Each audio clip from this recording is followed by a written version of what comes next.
Let's play a game and give us a call sign. What's up, everybody? Or beat it.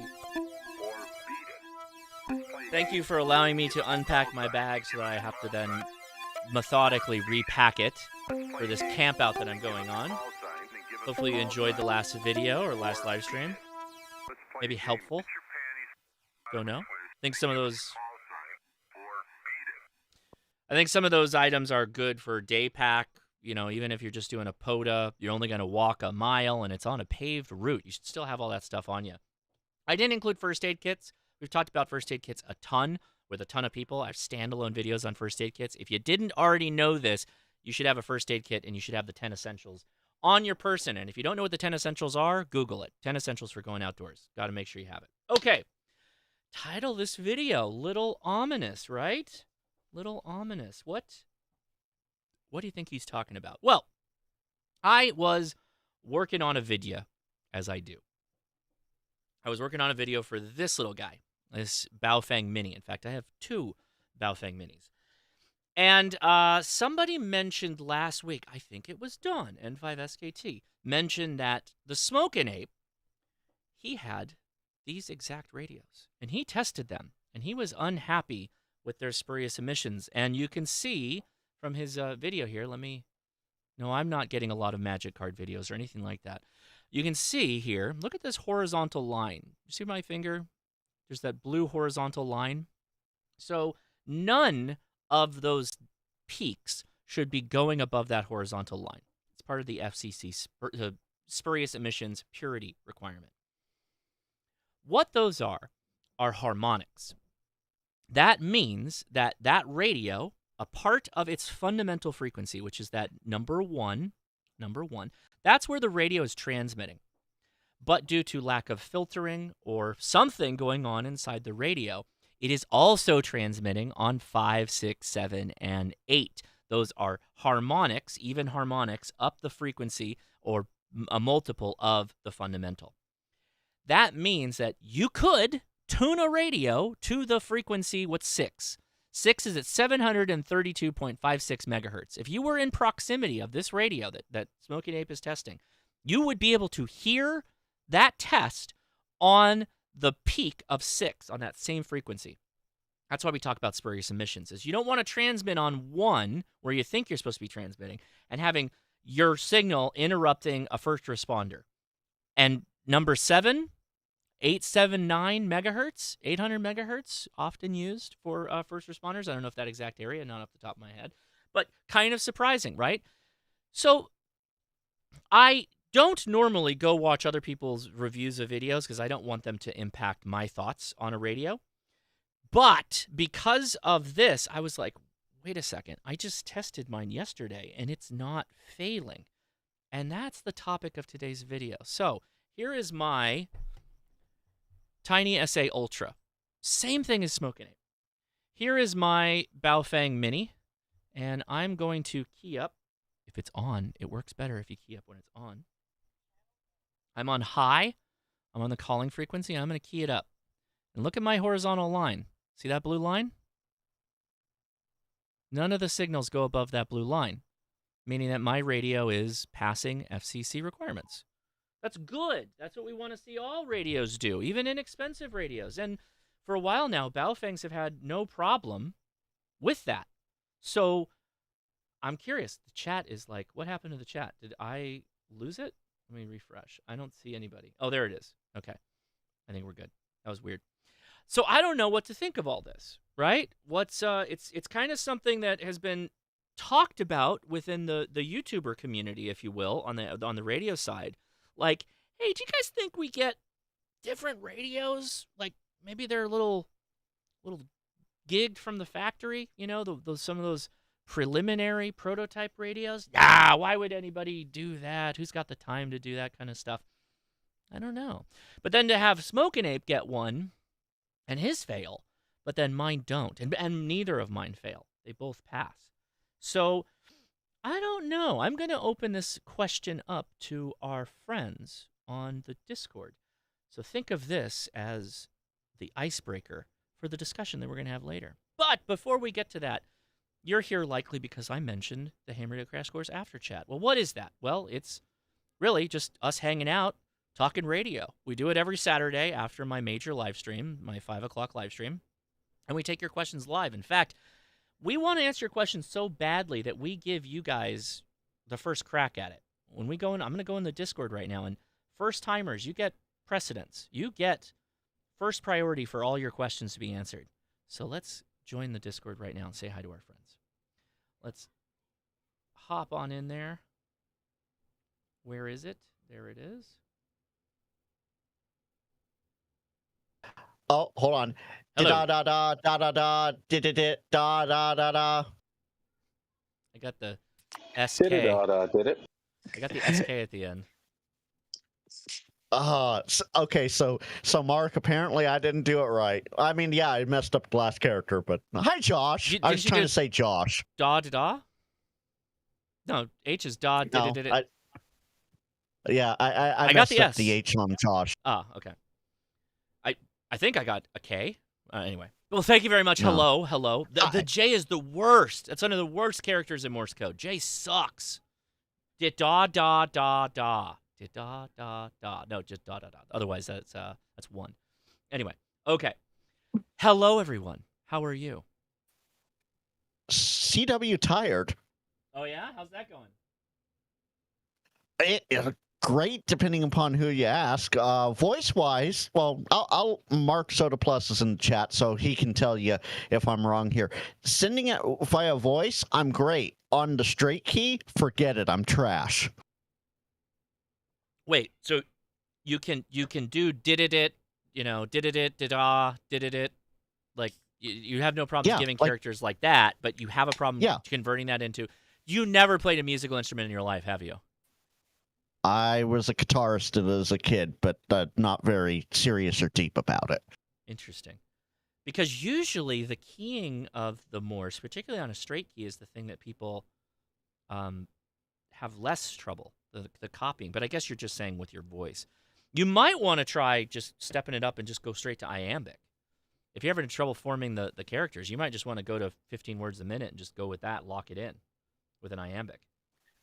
So I did this before stream, and apparently it wasn't heard very well, but I brought the straight key in, and it was rough. V-Band wasn't getting it completely, but it understood part of it.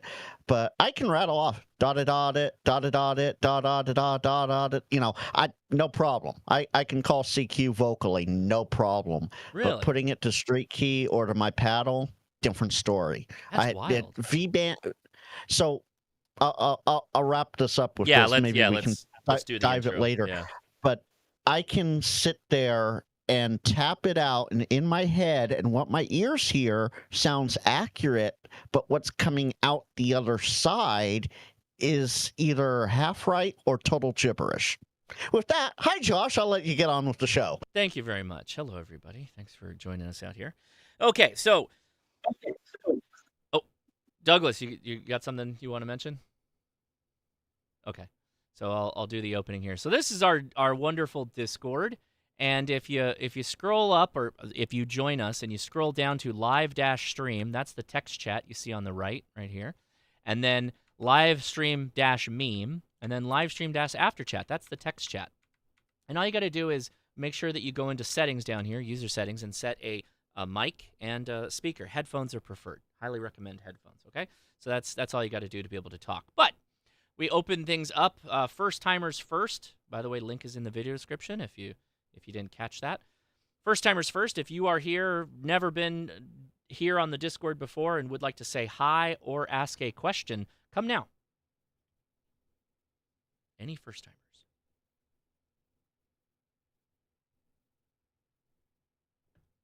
No first timers. Okay. Y'all are missing out on a wonderful opportunity. Don't get mic shy. Well, we can wait. I didn't give enough of instruction or really give people the link to anything. I just kind of blew through the last show, so I don't blame people for not having it all connected if they're rocking things that way. But okay. So with that said, does anybody have any comments about anything they want to go through before we tackle the show topic or the after chat topic? I have a question, but it might be something, if somebody knows anything about it, they can just DM me. Okay. And that is collecting the audio between a Kenwood TK7180 and a Telex IP223. I have no idea. I don't even know what those radios are. This is going to be like 911 sheriff dispatch type stuff, but older. Okay. Do you have, like, Yeah, I didn't. what's the audio input output on either of those things? It looks like it's going through a DB25 cable is the nearest I can check. I can tell. You'd have to get the pinouts. Oh, so you're looking for all that info. You need all of that. Yeah, well, I need to know if I can tap it without dropping the level to the telex too severely. So we can tap it and send it into a boondock system. Okay. Don't know. That one escapes me. Yeah, That is in the weeds enough. esoteric. Very much so, yeah. Yeah, we're just going to probably eBay it and buy one and try. I think you need to get a manual is what you need. Hopefully a service manual in particular, and look for the pinouts on that thing. Well, I've got the pinouts. What I don't have is the drive strength of the audio. I see. Okay. Well, then there you go. Interesting. Well, thank you. Sorry. All right. Who else? Any comments on the past live stream? You want to talk about anything you got going on, or maybe what you pack when you go portable with radio?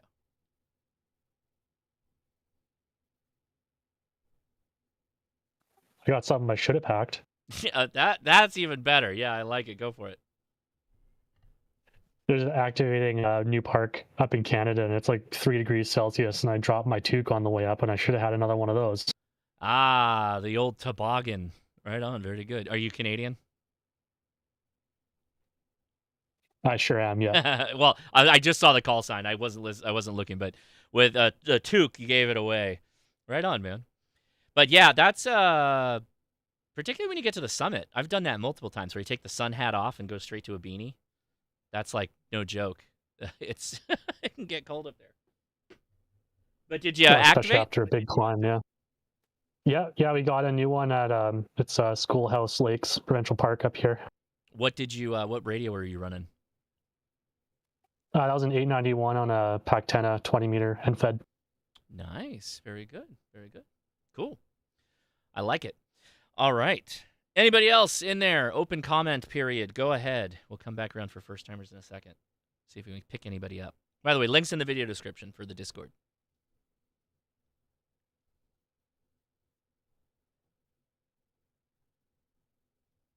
I promise I did not scare them off before you got in here. I think you might have, Frank. I'm going to blame you on this one. It's definitely nothing Oh, I did. okay. Oh, No, I'm just kidding. you know, Frank's get all the blame anyway, so I'll take it.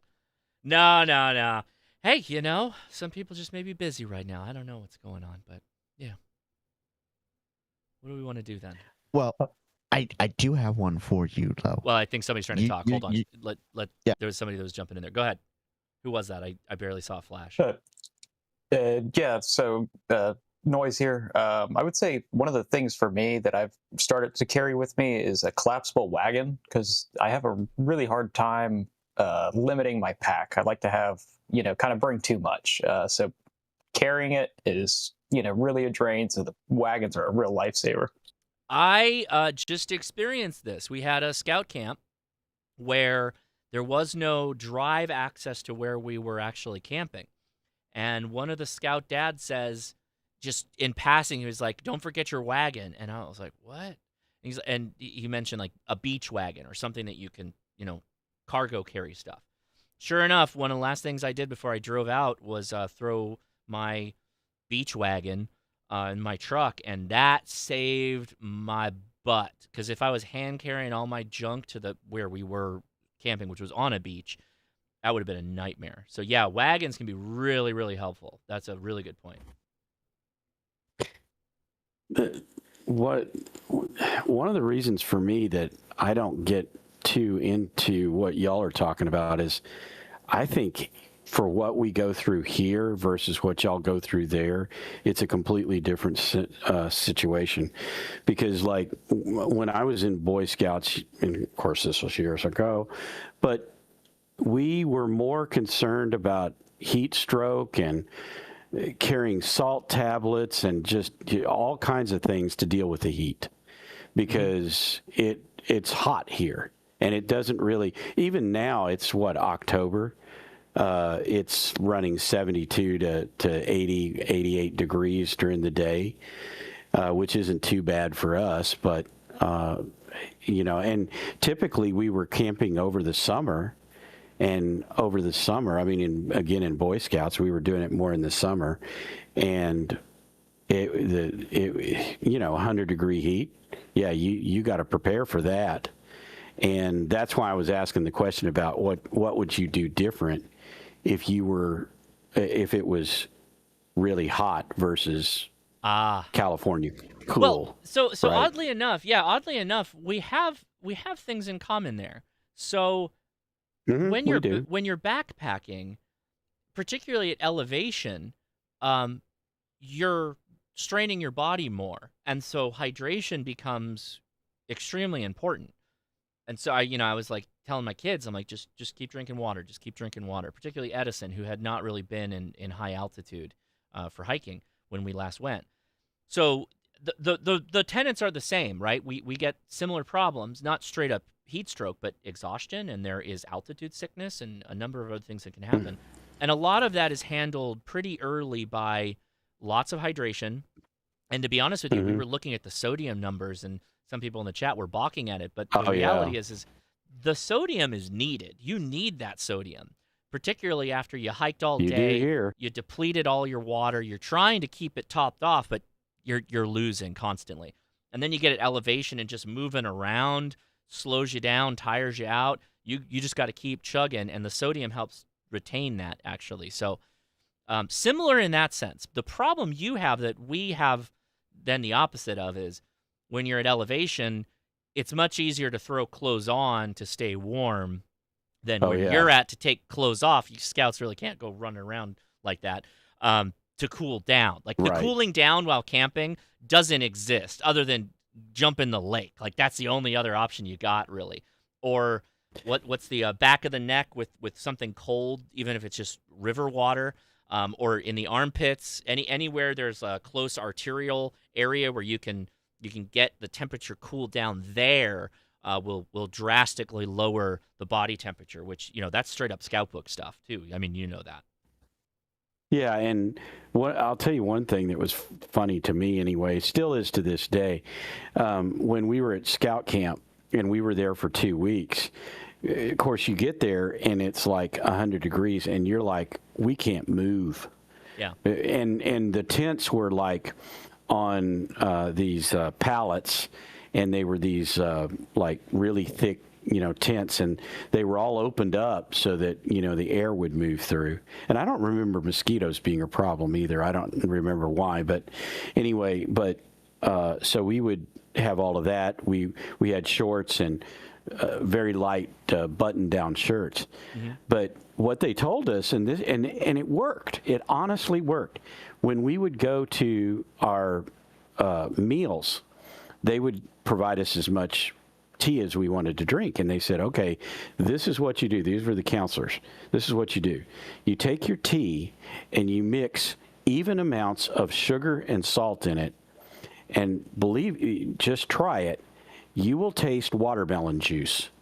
And you do. It tastes exactly like watermelon juice. That's and cool. We would drink that every single meal, and within a day or so, we weren't feeling the heat. Now, part of that, I'm sure, was we got used to it, but also, you wouldn't get all dehydrated and all of that because you were taking in as much salt as you were sweating out. Yeah, I mean that's an interesting one. An interesting comment from Dino Papas. Had to be careful for hypnatremia. I think hyponatremia. I'm sure I'm pronouncing that incorrectly, but that's drinking too much water.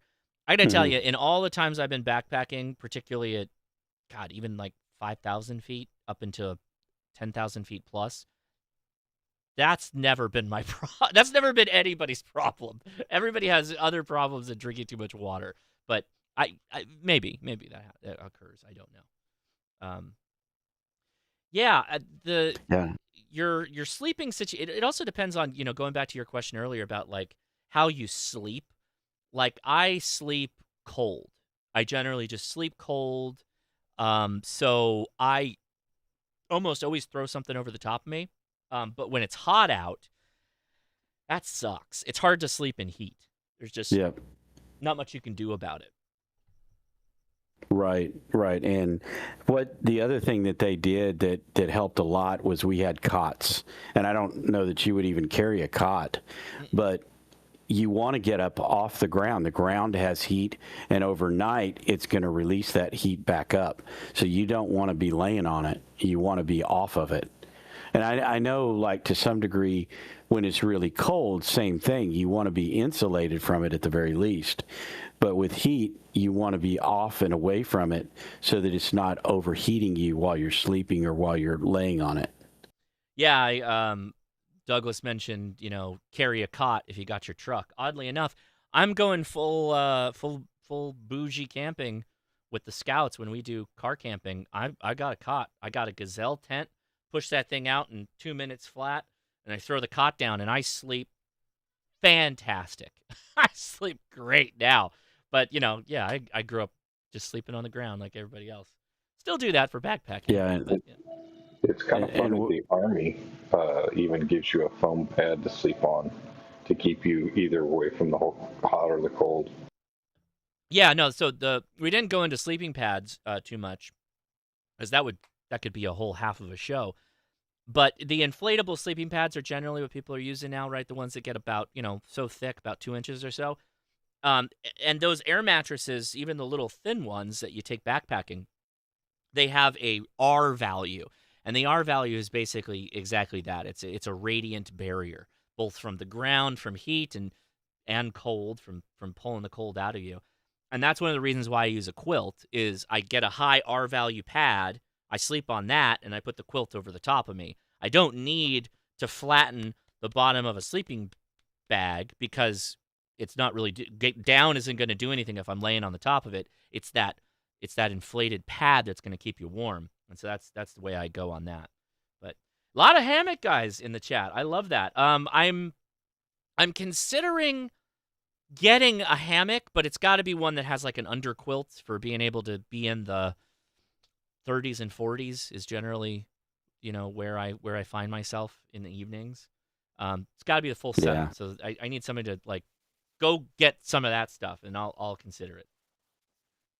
So Yeah, no, Remember, Yeah, go ahead, Panda. remember our values stack, so you can use, like closed cell foam in addition to a inflatable one, and the R values will stack. Oh, sure. Yeah, no, I believe you. There's a guy, Shug Emery, Shug on YouTube. He's been on YouTube forever. I've been watching Shug forever. He is a camping backpacker. He's also like a kind of like a carnival. He's a performing guy. He's like a juggler, and he can do all this other stuff. He has got a fantastic channel if you're into hammock camping. Yeah, cool guy. If you've ever Shug Emery, Shuge, Shug. I think he's out of Minnesota. So he sleeps in some cold temperatures.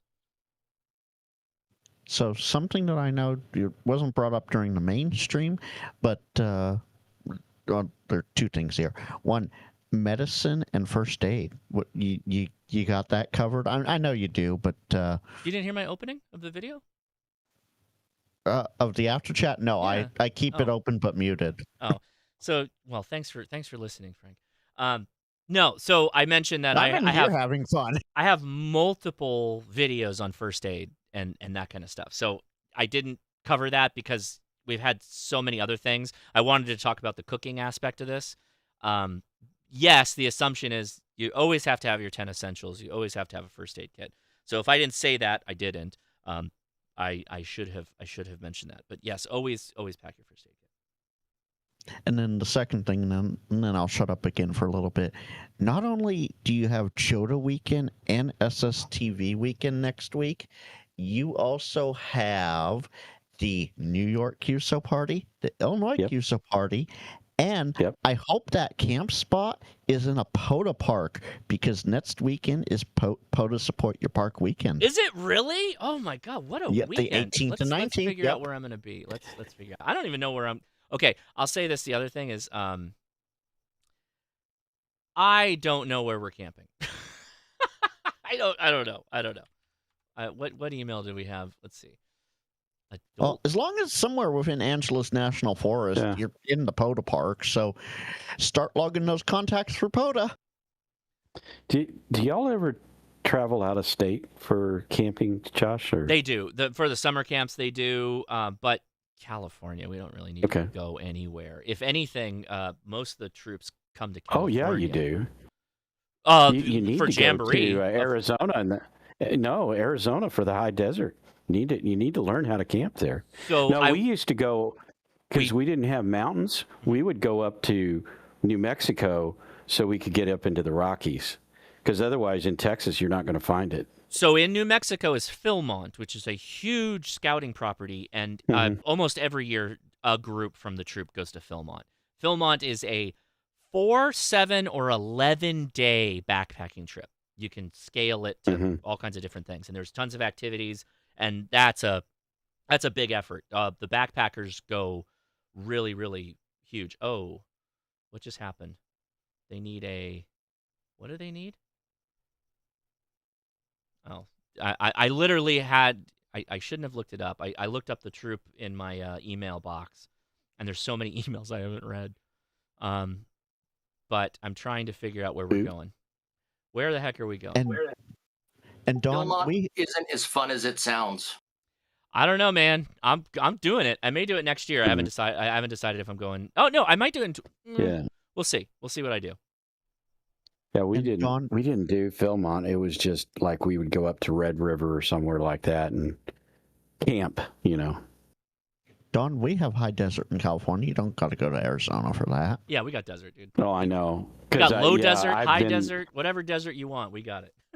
Yeah, I've been to California, and I was surprised at how long I was in the desert before I got over the Sierra. I'm literally trying to figure out where this... I'm on the website, but... And to add on to something a comment I was making earlier, for anybody who's out there that's thinking about going camping and everything, do it. You don't need all the expensive stuff. We have water bottles, right? You get at the store. Those didn't exist when I started camping, right? We had these big old camel, round circle metal canteen things. You don't need all the fancy stuff. Just go on a 5-mile hike, cruise around. Take a backpack with you if you like that. Try maybe spend camping overnight somewhere where it's still kind of close to your car. Just get out there, have fun. I still, to this day, I'll tell you what I've been using forever. You just take your smart water bottle, and this is what I've been using. I use these guys. They're just, you don't need anything fancy.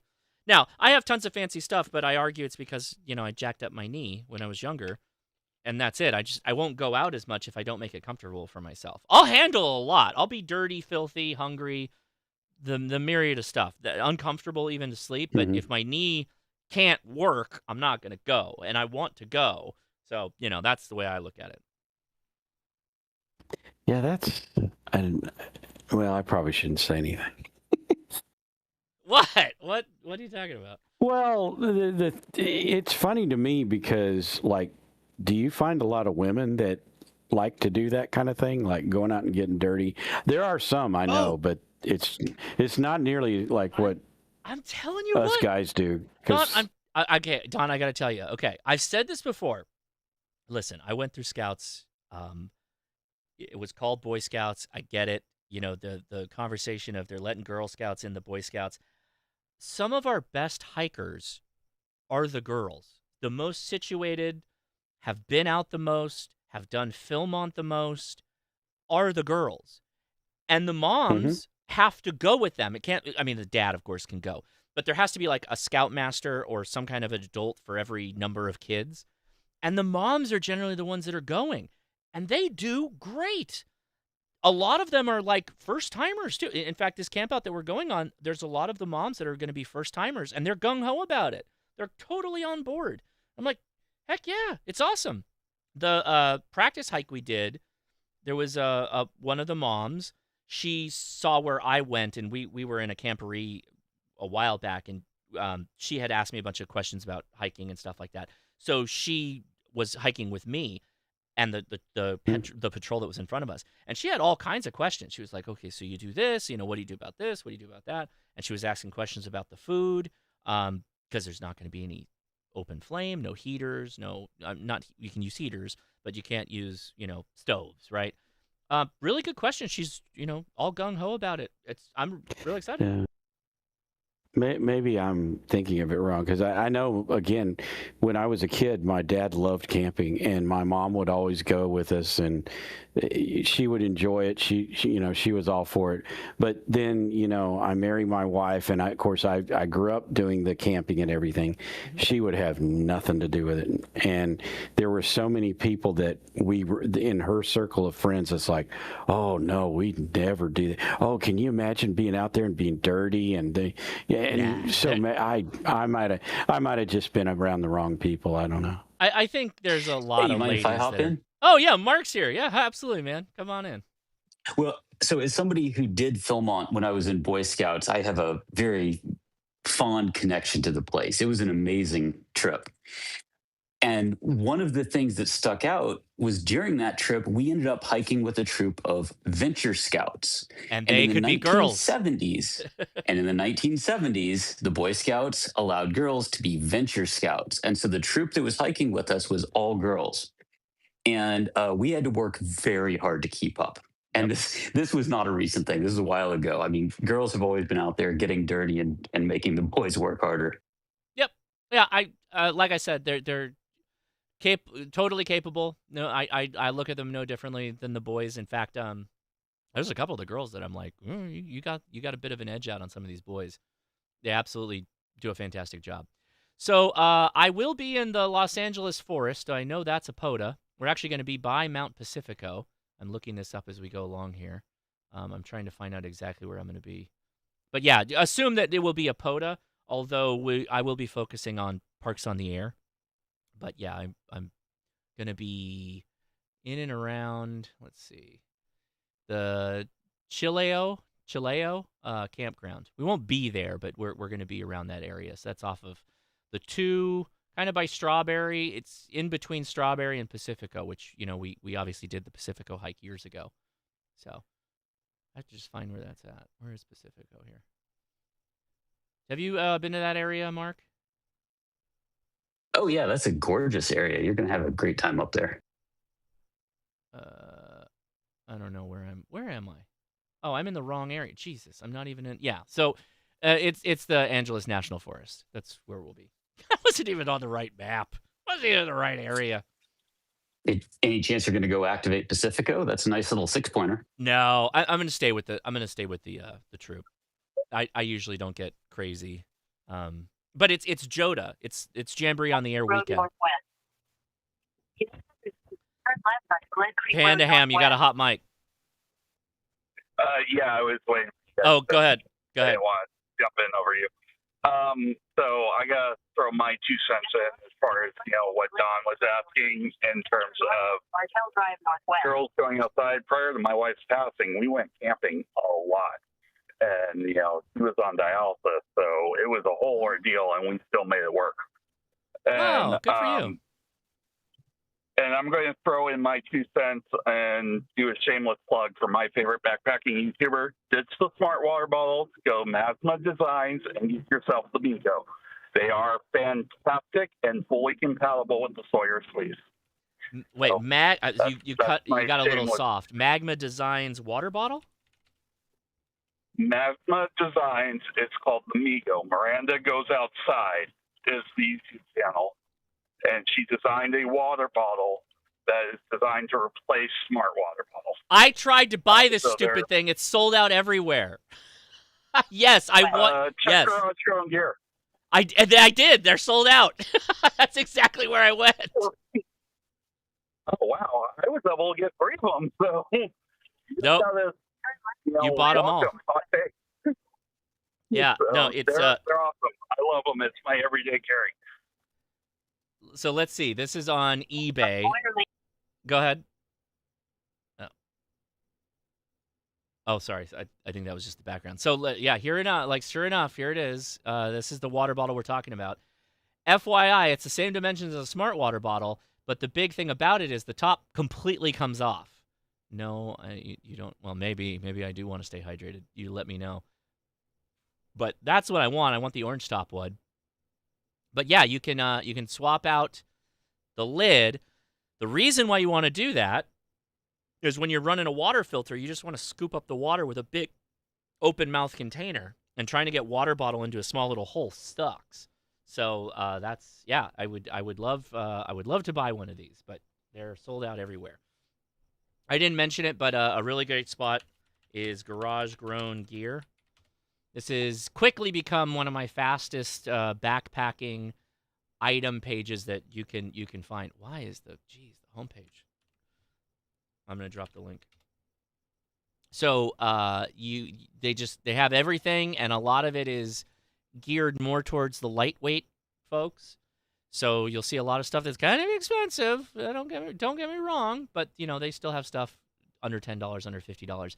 But under the new with the little flame, then this is all the like super cool stuff, the brand new stuff that they're coming out with. This website's great. They have all kinds of cool stuff. Even this water bottle, I was going to buy one of these. It's sold out too. So what about the titanium spoon?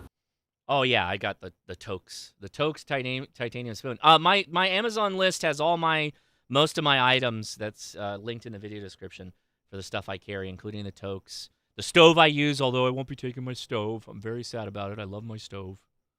But yeah. All right, let's take a. Go ahead. Sorry, I was going to ask. Do y'all have enough sun for one of those reflective type solar stoves? oven? Solar ovens, you can. Solar oven, yeah. Yeah, it depends on the altitude. The problem is solar oven. Okay, so I have a solar oven, of course, and the one I have is about yay big, folded down, but it's like this thick. And when you unwrap it, it's big. And you think about surface area and reflection and trying to focus the sun's rays. You want a lot of surface area to kind of pummel the thing that you're cooking in the middle. The smaller ones do not provide as much energy straight up, and it takes a long time to get something warmed up well. And considering that the Earth is rotating and the sun, is moving through along our horizon, you have to adjust it quite a lot. So it's actually not that effective. It's not a very effective way to go. True, but I mean, if you're no fire, I mean, I would have to carry but again, it. yeah, if it doesn't work, I mean, I get it. To get the size of solar oven you need to be like effective, it would be too big to carry in a backpack. At least I wouldn't want to. Okay. Adam might, but I wouldn't. All right. Boy, we're missing Adam on this. I know. Yeah, he's busy, and this was a quick one because I'm getting ready for this camp out. But we'll have him back on to talk about his fun recommendations. By the way, Adam's tried like everything. He gets access, and just from the sheer volume of time he's had in the field, he's tried a lot of things, and his recommendations are really good. But I've sat down and just kind of asked him a ton of different questions on all my different things that I wanted to know, and he's just a wealth of info there. So okay, it's been a little bit of time. We didn't get to start out right out of the gate with any newcomers, but is there anybody here for the first time that would like to say hi or ask a question? This is supposed to be about helping you guys out. If there's nobody that needs ham radio questions answered, then I don't know, maybe we've done our job. But anybody out there, first time like to say hi, come now. Oh, I thought we had somebody because they were talking about setting the PTT button. So maybe they didn't get it working. Oh, I'm sorry. Oh! Linux Hack, you're not a newcomer, but go ahead. Maybe not. Maybe I was wrong. Yeah, sorry, I was on the chat, so I was typing with my push-to-talk button. Yeah, you're good. What's going on? Yeah, I'm not roughing it, but I'm going on a trip, and I was trying to decide if it was worth trying to take a ham radio or not. I'm going on a cruise, and I saw on Carnival they do allow ham radios, but I think it's like under the country that the flag that the ship flies on or something like that. Those rules apply. Yeah. So generally, well, okay. I'm going to give you my high-level understanding, and then you will have to fact-check this for yourself because they will, like, confiscate radios, just straight up. So you have to ask the captain, is my understanding, and that can be facilitated by the steward, who's kind of, like, in your floor. That can be facilitated beforehand. You should probably check with who's ever coordinating the cruise. And the general recommendation is you probably won't be able to set up your radio on the ship, but if you have time off of the ship, you can maybe use it. And I'm talking HF here. For VHF, UHF, you may be able to use it, but it's at the discretion of the captain. All right. I think, that's, we are going to, I think St. Thomas, which is the U.S. Virgin Islands, which I think has, the same rules and everything as the U.S., but that may be the only port. So what kind of radio were you thinking about taking? I just got my General, so I don't really have any. I've got an old HT. I've got one that's supposed to be coming in the mail, a new Radtel that hopefully I may get before it comes in. It's the new one that can listen on HT, but or on the HF frequencies. Sorry, my wife is calling me, and she doesn't normally do that, so I'm got to do something really quick. Keep going. Sorry. So I may get that Radtel. I'm expecting to possibly get it. Right now, all I have is an old 30-year-old Alinco HT that the battery doesn't last long on. So what you can do is, if you don't want to transmit, what you should do is, I'm on. Stop! Don't just. God, I'm in the middle of doing one thing for your mom. I'm trying to do a live stream, and then you've got the dog in. Get the dog. Go ahead, buddy. Yes. Yeah. Please get the dog and go back inside. Very frustrating. Please don't do that anymore.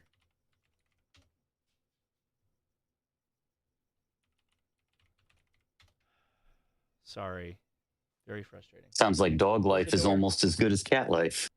No, it wasn't the dog. It was that he left the door open. So, yeah. Anyway.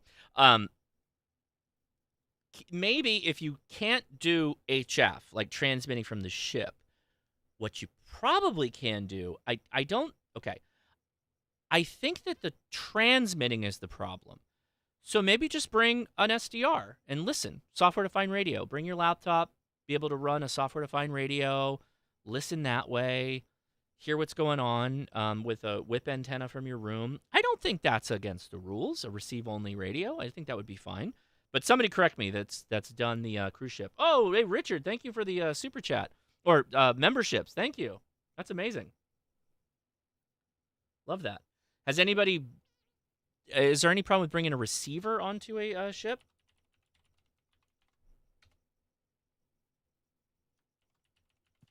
I think looking at Carnival, it did say that ham radios were permitted in the in the acceptable, like in the things you couldn't bring. There was like an exception specifically called out for amateur radios. What did they say? Do you have the actual text? Yeah, because is there a difference between bring and use? I imagine there is. Like I said, I think the from the research I did, it looks like the rules of the country the ship is like chartered in, and in this case, that's the Bahamas, which and I looked at the rules about reciprocal, and you have to like pay a fee and wait several weeks. So I think I'm too far out to actually meet the the legal rules about using it on the ship, because it's technically the Bahamas, if I'm understanding correctly. So that is different. That is different because we didn't go through the process. Oh, geez. Somebody said that's prohibited? Even an SDR is prohibited? This is crazy. Yeah. Okay, sorry. That's kind of wild. That sucks. How long's the cruise? I don't recall. It's several. I think we're 11 days, something like that. That's also a good point. A small SDR looks like a USB drive. Just don't leave it out when you leave the cabin. That's a good point. Yeah. I don't think a VHF UHF radio would be very fun personally if you're going on a cruise. But I don't know like where you would set up HF. You know what I mean? On top of the pool slide, obviously. Yeah. Tune up the pool slide while people are going down it. I mean, I could see bringing a KH1 on a cruise because then you just have the whip and you're just standing on the deck somewhere, just, keying CW. You'd have a bit of wire that you kind of have to, hide it a little bit. But, yeah, KH1 would be my cruise radio for sure.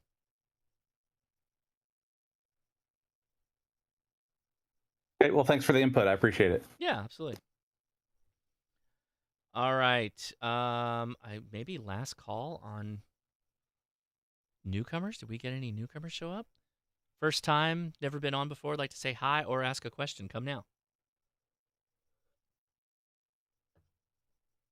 Comment? I don't think we've ever had a live stream where we didn't have a newcomer. Maybe one. Wow. Not a very popular live stream, the last one. Anyway, Mark, go ahead. Y'all laughed, but I'm having a DM conversation right now with somebody trying to help me with my problem. So that's the power of the community out here. Excellent. All right. Nicholas Griebel says, I'm new. Well, join us on the Discord. That way we can hear you, because if you have questions, it's usually a back and forth. It's not just you ask the question and then we give you this wealth of knowledge you can run with. By the way, there was someone earlier that was talking about 10 meters, and it got lost in the shuffle here. At least it got lost in the shuffle of my mind. So let me go back and see if I can find it. But basically, somebody was asking, is 10 meters a usable band? And so the answer is, right now, yes, it is. But it is a daytime band, specifically. So you would need to wake up and get up a little bit earlier and get that thing set up and be ready. I found that on the West Coast, 9 a.m. is a good time to be checking 10 and then go through noon. And that's the way to do it, is just get... Oh, Nicholas, you literally were the person. Yeah. And then Adam is completely right. 10 meters is either open or it's not. Just straight up, it's not. Like, when it's not, it's just not. Yeah. Well, I mean, you could always use it like 11 meters and just go vertical and local. Yeah, but there's usually not enough local folks on 10. It's not the same thing. Like, when you have a good, CB space, a lot of local guys talking. We got a lot of local guys just ground wave here in California. But that's not universal for 10. Yeah, the local guys don't like my kilowatt. Okay, so ham radio guy, I'm not sure, says Carnival Cruise Line emergency position indicating radio beacons, communication scanners, wideband receivers, satellite phones. Like, that's a statement. I don't know. Oh, those are prohibited. He followed it up after that. Those are prohibited. Literally wideband receivers is what I'm talking about. Bro, I don't know. Every time I hear somebody talk about a cruise, it's always like, just don't bring your radios. Do remote radio. Oh, no, but the internet sucks on a cruise line. Yeah, under the prohibited items, it's got exemptions, and it says exempt or ham radio, amateur radio equipment is exempt from being prohibited, along with like musical instruments are allowed, and some, whatever, digital cameras are on the list there. If it says it's not prohibited, you're probably fine, but I wouldn't bring my best and brightest equipment. I'd bring something kind of cheap. That's all I have, so that works. Oh, okay. Yeah, what's the worst they could do is they'll hold it for a while, and then you'll get it back at the end of the ship or the end of the cruise. Yeah, I would think so. But is Meshtastic allowed? I imagine if they find sure a they'd love that. Meshtastic, they would not be okay with it. They would think that that's some hacker stuff. Oh, I'm sure. Yeah. Well, it is. I like to consider myself a hacker.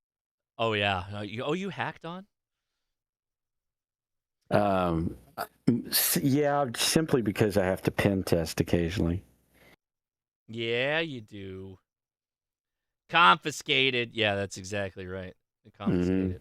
They're probably more interested in finding the guy who's got a shampoo bottle full of vodka than finding your radio. What I love with all these cruise ships, and mind you, I'm never going to step foot on a cruise ship anyway. But what I love about them, they say, oh, you can't have this, and this. All that's in your cell phone, and they let the cell phone on. So what's the difference? I mean, I understand interfering with ship communications, the risk there, but that's all in your cell phone too. Why? What's the difference? Well, that's me, but that's for later. I gotta ask. You're like, I'll never set foot on a cruise ship. Is that some uppity railroad man talk that you got going on? You're too good for a ship now, railroad boy? No, I just don't like the high seas. I'm kidding. I know. I like my land-based transportation. How's that? Yeah. Okay. I got it. Yeah. Yeah. I mean, how many of us have actually been on a long train trip?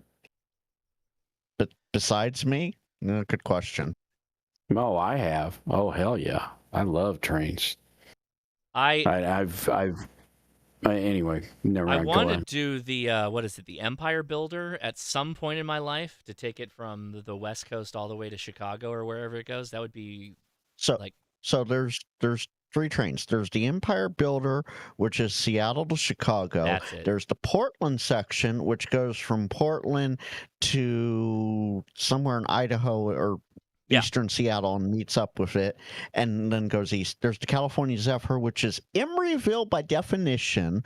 They listed to San Francisco, but it's Emeryville to Chicago. And then, of course, you have the Southwest Chief, which is L.A. to Chicago. The Southwest. Yeah, I don't know that I would want to do the Southwest Chief. I think I want to go to the Empire Builder. That's the one that kind of rides the coastline over Canada. Frank, the one that goes to Chicago goes all the way to New York, all the way to Grand Central.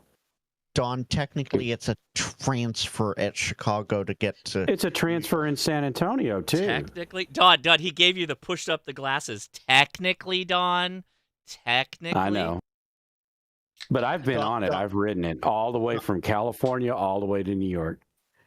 Don, you and I could get into the weeds afterwards about that. Well, you're going to blow me away, Frank. I get that, but anyway, I've actually ridden it, and I know that the train changed names 3 times. So Josh, I will leave it at this for you. Okay. You should definitely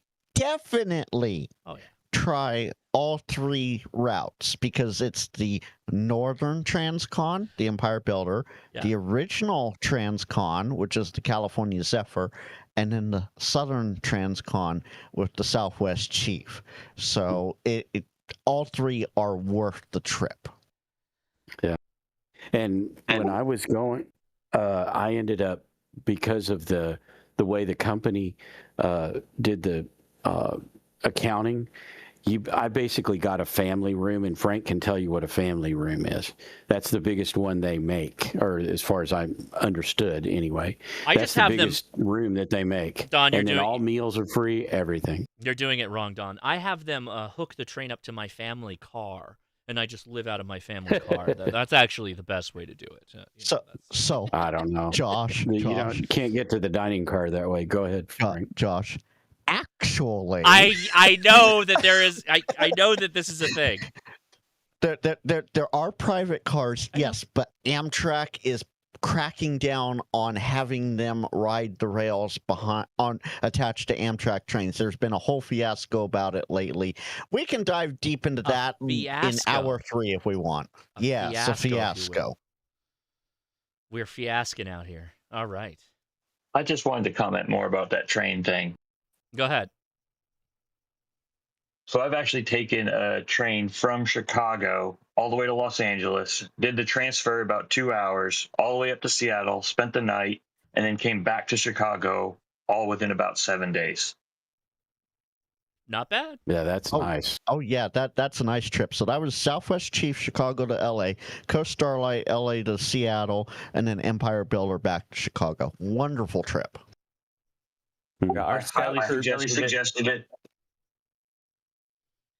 My son's scout troop, we did that as part of our Philmont trip. We went out from Chicago to Cimarron on the train and back. Oh, that's kind of cool.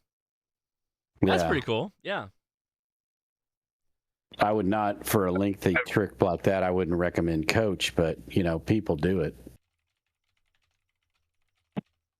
I've never done the transcontinental, but I've done the Starlight. I didn't start in LA though. Panaham, you're cutting out. Panaham, you're cutting out. Like where you're at is a bad connection. Yeah, give it a minute and try again. And the comment you have up on screen, I just answered that. Pete, you go into settings and then voice and video. Yep. And I would like to point out that Adam has that bowl. I think no, that's my bowl. I'm trying to think if Adam has any of this equipment. I don't think he might rock a Dutch oven. But none of that stuff looks like Adam stuff, really. He probably owns a pair of the Tevas, but I don't think he hikes in them. The jacket's correct, though. That looks like his rack jacket that he's got. That's funny. That was a Jody. Jody. Yeah, of course it was Jody. I didn't even have to look. Everybody needs a hurricane lantern for camping. For camping specifically, yeah. The big hurricane lantern.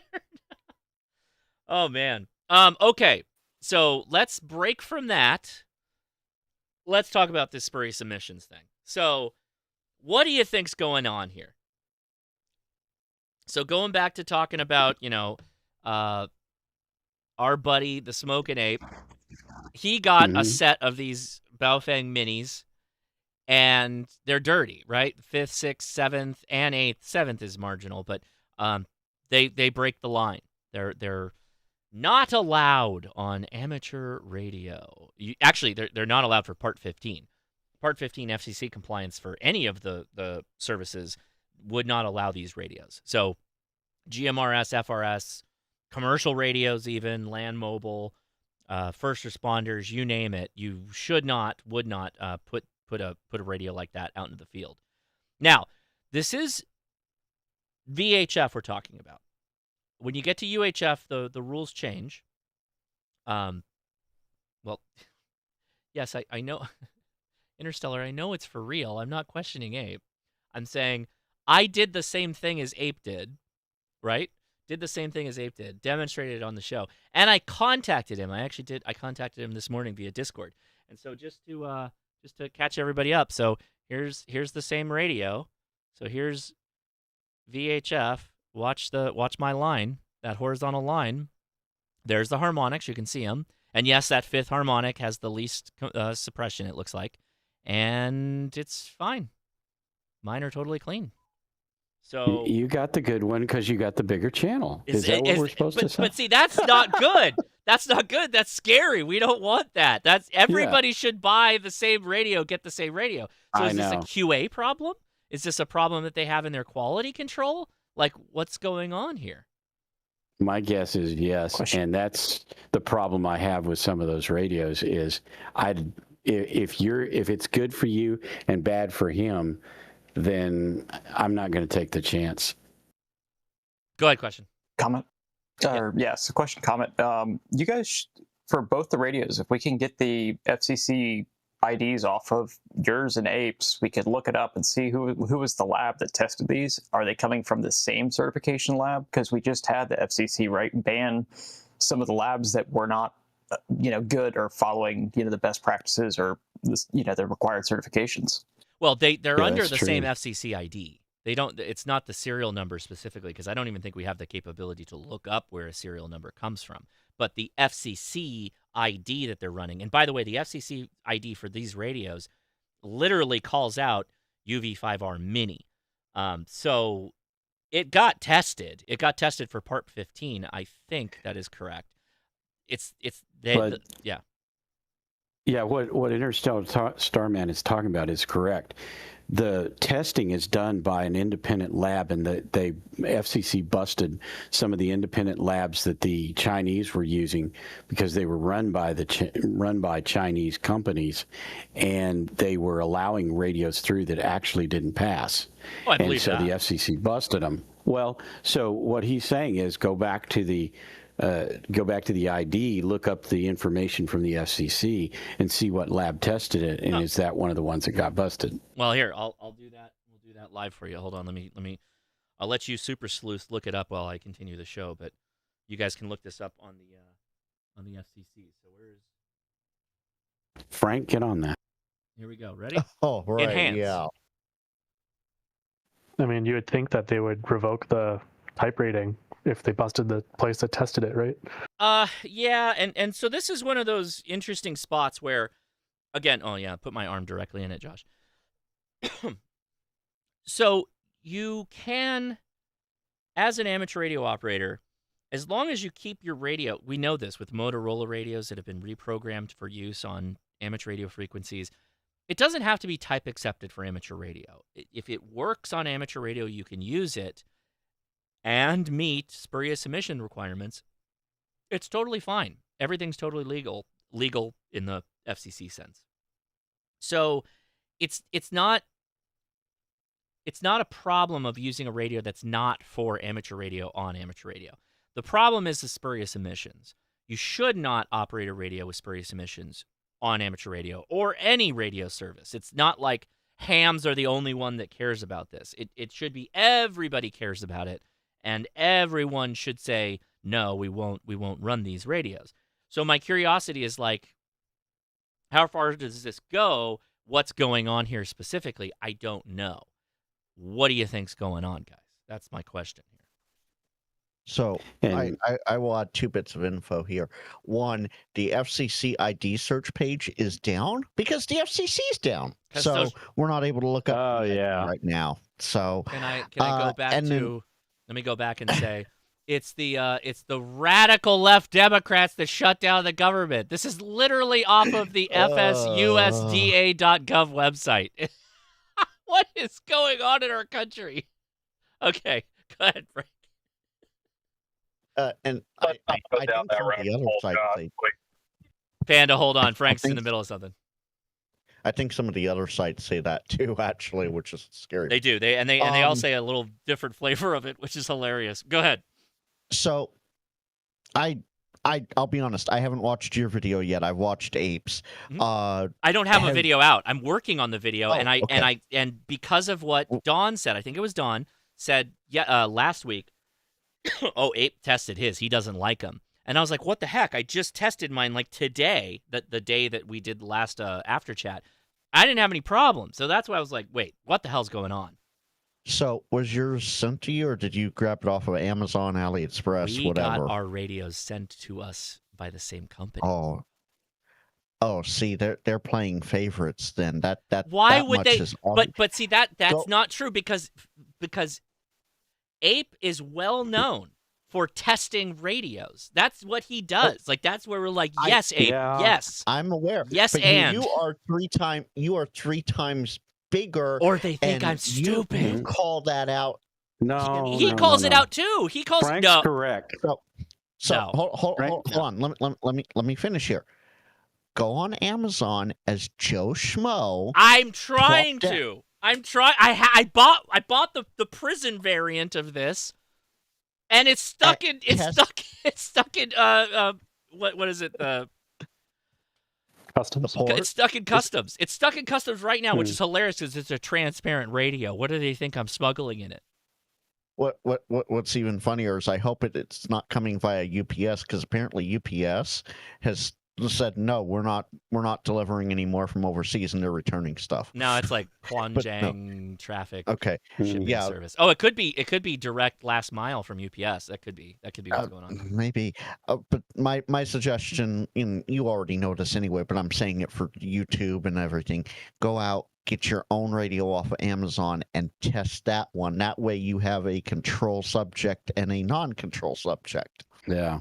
Yeah, but see, here's the problem, and then Don, I'll let you go, and then I think we had somebody else in there too. We'll come back. So the problem is that I have I have a lot of people that watch my videos. Ape does too. It's not throwing shade or anything like that, but the problem is I'm not buying enough of these radios to have like a sample size. So if I just buy two, one off of Amazon, one was sent from the company, and whether they pass fail really doesn't matter because the problem can go either way. If I get sent a good one and a bad one from either location, that's not great. If I get sent two good ones, we don't know that that's good or bad because that's two radios. It's not a big enough sample size to know that this is a systemic problem or not because I just got two good ones. Did you not get the 2-pack of them? They have 2-packs. No, I'm saying, Frank, okay, so I'm saying two radios, the ones the company sent me, and then as your example, off of Amazon. Like I have two samples, one from the company and one from that I bought personally. That's not a big enough sample size to say good or bad. So I would have gone to Amazon and I would have bought. They have bubble pack of the Baofeng minis now, so they come in a 2-pack. Frank, are you hearing what I'm saying? I'm saying it's a sample size problem. If there's 1,500, if there's 150,000 of these, and I got two good ones, that doesn't mean that all 150 are good. Oh yeah, no, I get that. So it's like it would give you a larger sample size for yourself. But and a bubble pack's not going to do that, Frank, because they're going to come from the same lot. You want from different lots. So buy one now, buy one 6-8 weeks from now when there's a completely different lot of. That's a good point, Don. Is wait a little bit and then do a follow on, like. But even then, like now what if I get a bad one, right? And it's a fluke. Maybe they have a 7% failure rate, where the radio's still good and maybe it's marginally failing FCC requirements, and then I make a video about it, and everybody gets a preconceived notion that these radios are all crap, or maybe this company now gets a bad reputation. Is that bad on me? It kind of is. It wouldn't look good. I would feel bad if, like, it's just a rare situation and I just happen to get the rare one, right? So here's another point that was pointed out here in chat. Adam says, swap radios with vape could be the Tiny SA Ultra. I doubt it's the Tiny SAs. I know. But... I calibrated mine. I did the self-test. I did the whole 9 yards. I even have another attenuator coming tomorrow, which hypothetically I don't need because 38 dB is what this thing's throwing out. And I've got a 50 dB attenuator, but I got like an extra 10 just to throw on the side to see if we get any extra whatever, to see if maybe there's a sensitivity issue. But that was a recommendation by Ape, or at least, that was what we talked about. I'm kind of beside myself because it's like, how does this keep happening? Mind you, this is just one example. There are multiple examples where I had a radio that failed and other people had radios that were fine. Like the Talk Pod. The Talk Pod universally, the first gen, the second gens I'm told are better, but that company won't talk to me anymore. The first gen was garbage. It was bad. And all I could do was say, like, dude, don't buy these. These are bad. Oh, okay. Wait, you and Ferris aren't friends anymore? Ferris? Who's Ferris? Ferris is the PR guy for TalkPod that reaches out to everybody. Oh, I don't know that TalkPod doesn't reach out to me anymore. Nobody talks to me anymore. Oh, you're just moving my stuff. You're just getting out of here. Okay. Oh, well, okay. My kids are taking over the live stream. What's up? We're giving you camping advice for the next time you go camping and you're not allowed to have fires over there, all right? So, hold on. Hold on. So, well, now, geez, Ben, you completely go get some water or something. Go get like a cup of water, both of you. Yeah, found something. No, not that. Go get some water. I'm still in the middle of taking questions and stuff. You guys can't just do this. It's crazy. I don't know if your mom told you this was okay, but it's not okay. God. So I don't know where to go. Like, what do I do with these radios? Mine are clean. Still put the video out. By the way, the answer is probably I'm still going to put the video out. But I don't know how to, like, deal with this stuff going forward. What do you think, chat? Sounds like a your mileage may vary situation. Hey, Josh. Yeah. The ultimate question is what you were saying earlier, Josh, is a quality control issue. Yeah. Panda Ham, can you help me out? What is going on in the background? You got AI going constantly in the background. Are you all right? What's going on? Sorry, I'm out working. Oh, okay. So that's got it. Yeah. Is there a chance you could turn that down a touch and still be able to hear it?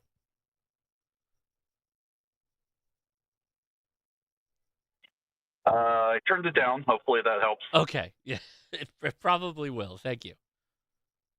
Yeah. The GPS lady was quite interesting in the background there, and just make the video.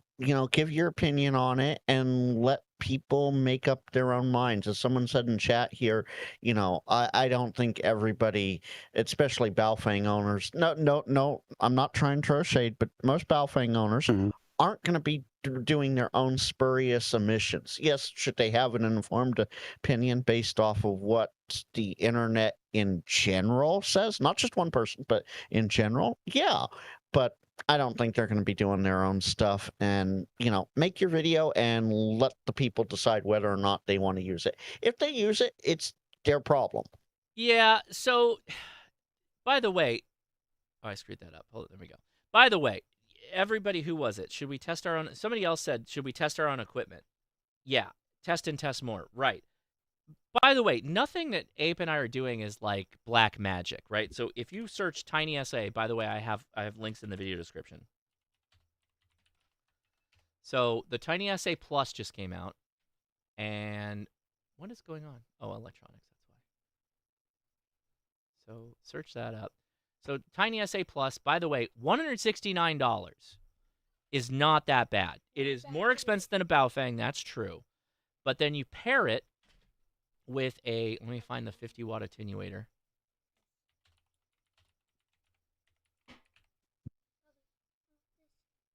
Come on now. Come on now.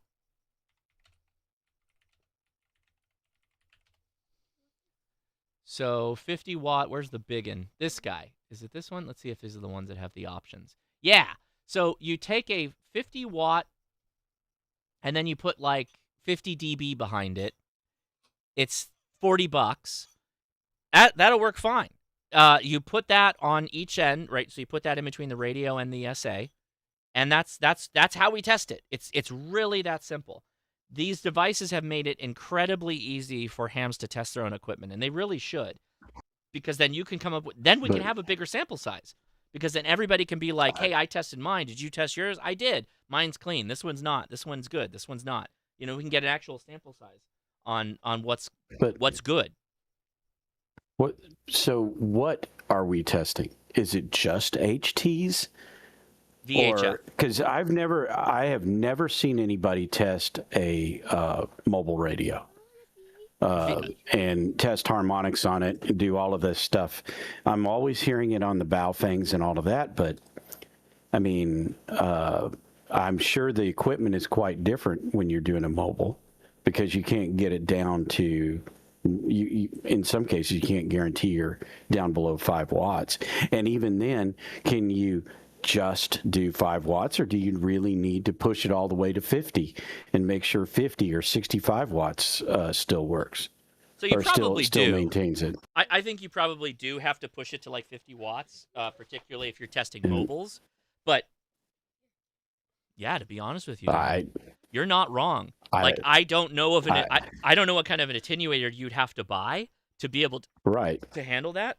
But okay. I don't have them. I don't have a clue how to do it or anything like that. And so, to be honest with you, the reason I'm asking this is because I could go tomorrow and never carry another HT. I just don't care. And so I like to buy them and set them around just like everybody else seems to do. But I never carry them. I never, even if I carry it, it's like hanging on my belt, and I never even pull it off my belt. So it's just like, would I really need to test it if it's all it's going to do is sit on my belt so that other hams can go, oh yeah, that guy's a ham too. Okay. Hey, Josh? Yeah. Have you seen these harmonics on any other test equipment, like plug in an SDR and see if they're there? I was having a side chat with somebody, Adam H., and how would you feel about mailing your radios and your Tiny SA to Ape for a side-to-side comparison to see if there is some difference in the Tiny SA? I mean, I just bought it. It's like brand new. This is the first radio I tested. Right, and I'm not saying anything about it, but is it measuring the same thing that Ape's measuring? Is that why you're seeing something different than Ape is? I mean, it's configured the same. I don't. So what? Do I have a problem with it? No. Do I think that's it? No. And what does that prove? That's the thing. It's like, so he's going to get it and go, yeah, it's the same as mine. The radios that they're shipping have random QA problems. But you said there were 3 radios where his showed spurious emissions and yours didn't. No, I said he So had, is it the he got radios? 2 from Radioddity, and I got 2 from Radioddity. And mine are clean and his are not. And we have the same configuration. But even with the same configuration, we don't know the quality of these SAs coming off the line. The difference may, I'm not saying it is, I'm just saying may be there. Okay.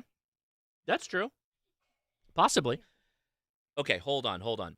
Guys, you can't be in here screwing around when we're trying to do this. I haven't gotten to your noodle thing yet. You literally are messing with him. Why are you doing this? Why are you doing this? Please. Did you tell him to hold him? Get off of him, please. Get off of him. You don't need to sit. Jeez. Okay. Apparently, we're going to do a little bit of a sideshow here to break up the action. I'm getting a little frustrated, to be honest with you. So let's do the noodle thing. I asked you to get 2 cups of water. You brought 1. You cannot cook all of these soups with 1 cup of water. Okay. Then let's go.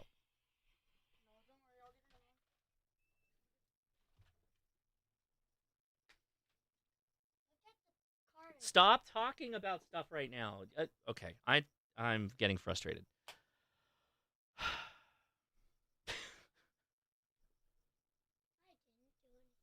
You're talking while we're not doing your thing yet. I haven't started it yet. I haven't been able to introduce it or anything. You guys just stormed in here. All right.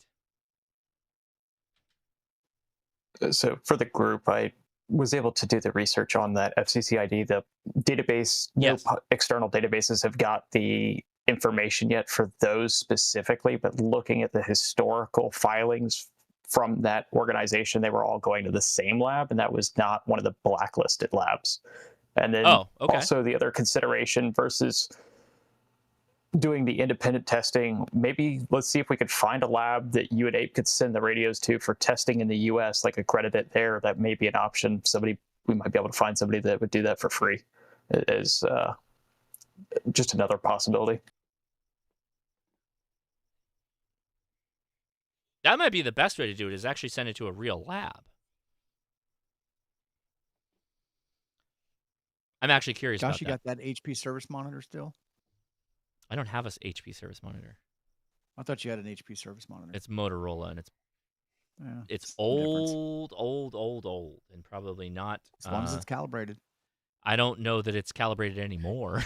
I cannot. Calibrate it with that nano or your. Yeah. I calibrated it with the Tiny SA. So what could be the problem? Yeah, I think sometimes we might be reading just a little too much into this. Every electronic component has a variance of plus or minus 10%. And sometimes when you put those things together, you get things that work, and sometimes they don't. Hey, Josh, I have an idea for you. Yeah. We are conveniently friends with Dr. Millar, K6JEY, who is a technical advisor for the ARRL, spent 50 years doing calibration, and wrote the 26th chapter in the handbook on test and measurement. He lives approximately 20 minutes away from me, and he has a lab. We could just test it there. I think we're going to do that, Mark. Let's do that. I think that's the trivial solution. Can he also test if my essay is good? I bet he Yes, can. he absolutely He's got to be able can.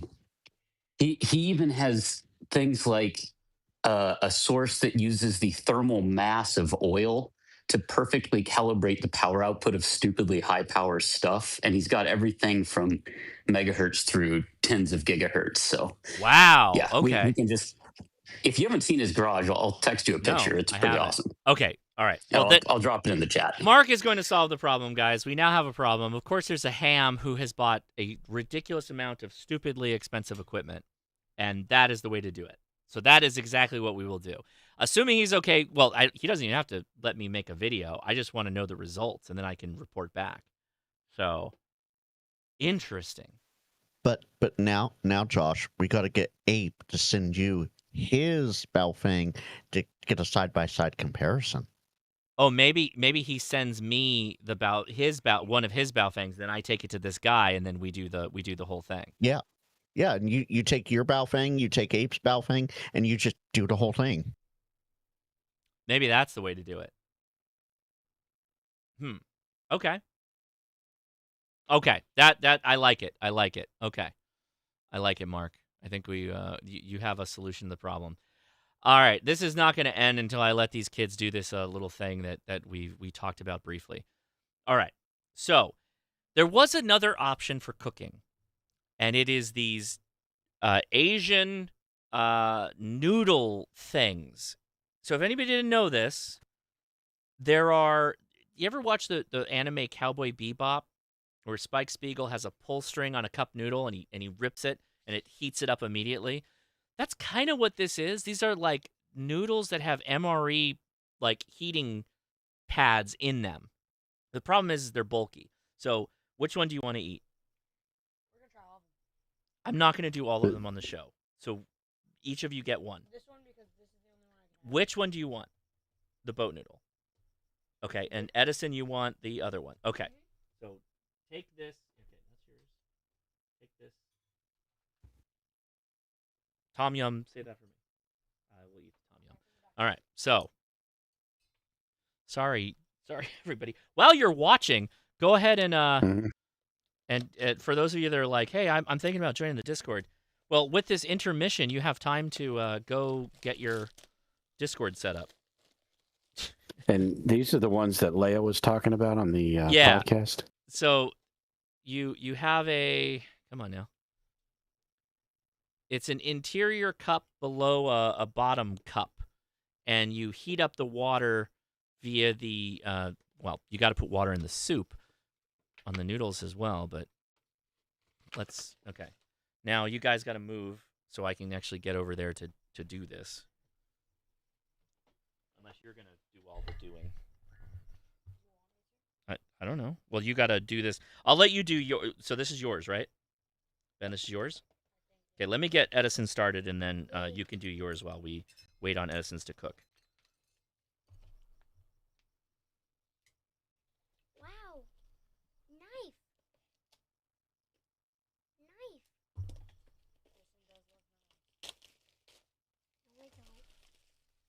Oh, so they show you like, oh yeah, it's got lotus root in it and all this other stuff. It doesn't have that stuff. Yeah. It doesn't have that stuff. I expected that. You're supposed to add that by yourself, you know? That's your You heater. mean the picture lies? This is the seasoning pack's actually kind of crazy. That's not bad.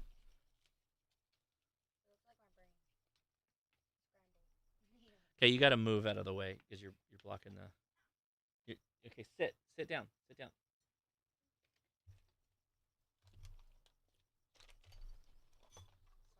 Oh my gosh, there actually might be new. Oh, wait a second. Did you move this? Then why? Okay, there you go.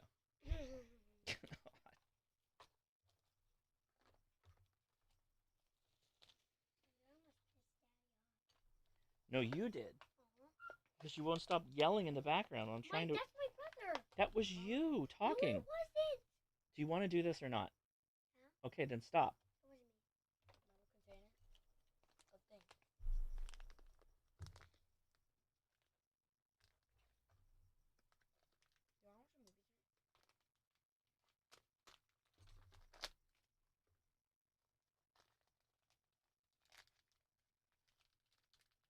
Literally nobody's talking over any of this. Like we're making a dead video here.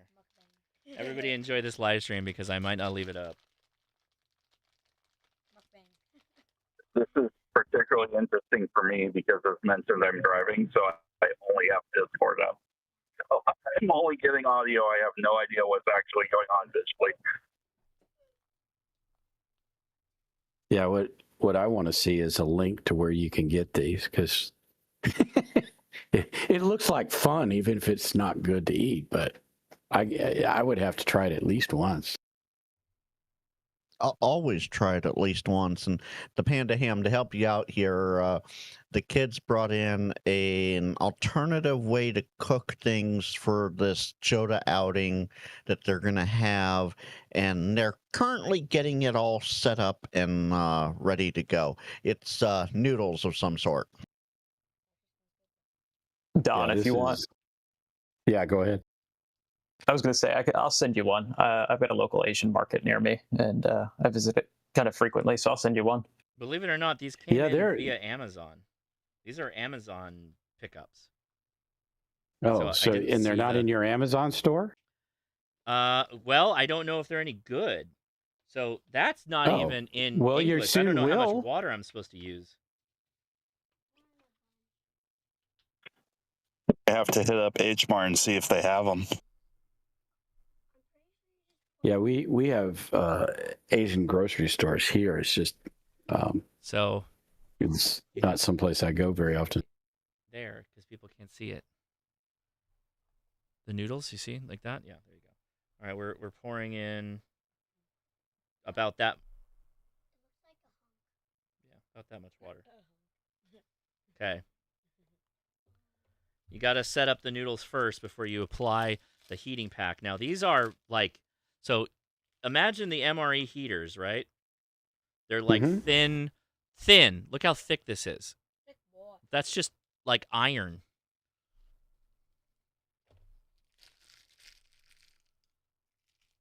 Okay, here we go. But see, these are things that you could take to work, though. I mean, just cook it at your desk.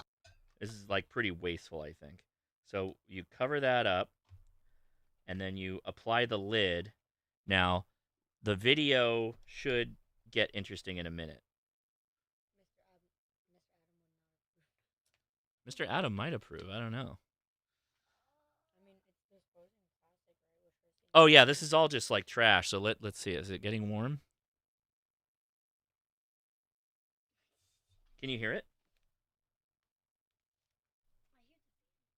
Oh yeah, it's bubbling. Okay. Yeah. All right, so we're waiting for. I'm trying not to put the barrel. Okay, there it is. The smoke's coming out. Oh my god. It gets really hot. Well, you can smell it. Why is it expanding? Oh god. Because it's like a lot of heat that it just converted. This is all heat now. It's so hot. Oh wow! The smoke just started showing up on the YouTube stream. Yeah. I have a fan on. Who needs a jet boil? It's not that bad. Oh, you are in the way though, because the fan is blowing. The fan is blowing everything towards Ben. Well, does Ben think it smells good then? The heater is just the part that's separated from him. Right, so it's not the food. No, you got to wait like a couple minutes. So that's Edison. So I'm gonna put that on the side here while it's doing its thing. All right, Ben. Now I'm gonna take over the camera. And do you know how to? Oh, wait. We have to add his. We got to add these in quick. Oh my God! It actually does have vegetables. Bruh. What? Veggie tables, guys. We are so excited. This is healthy, I think. What is the I hope. hunk? I don't know.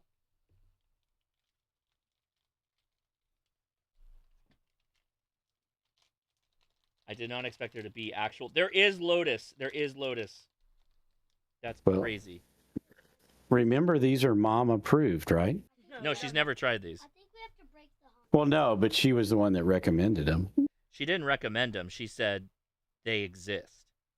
I think she wanted us to test them. I thought she said, have you tried? But yeah, okay, I get it. Okay, so there's that.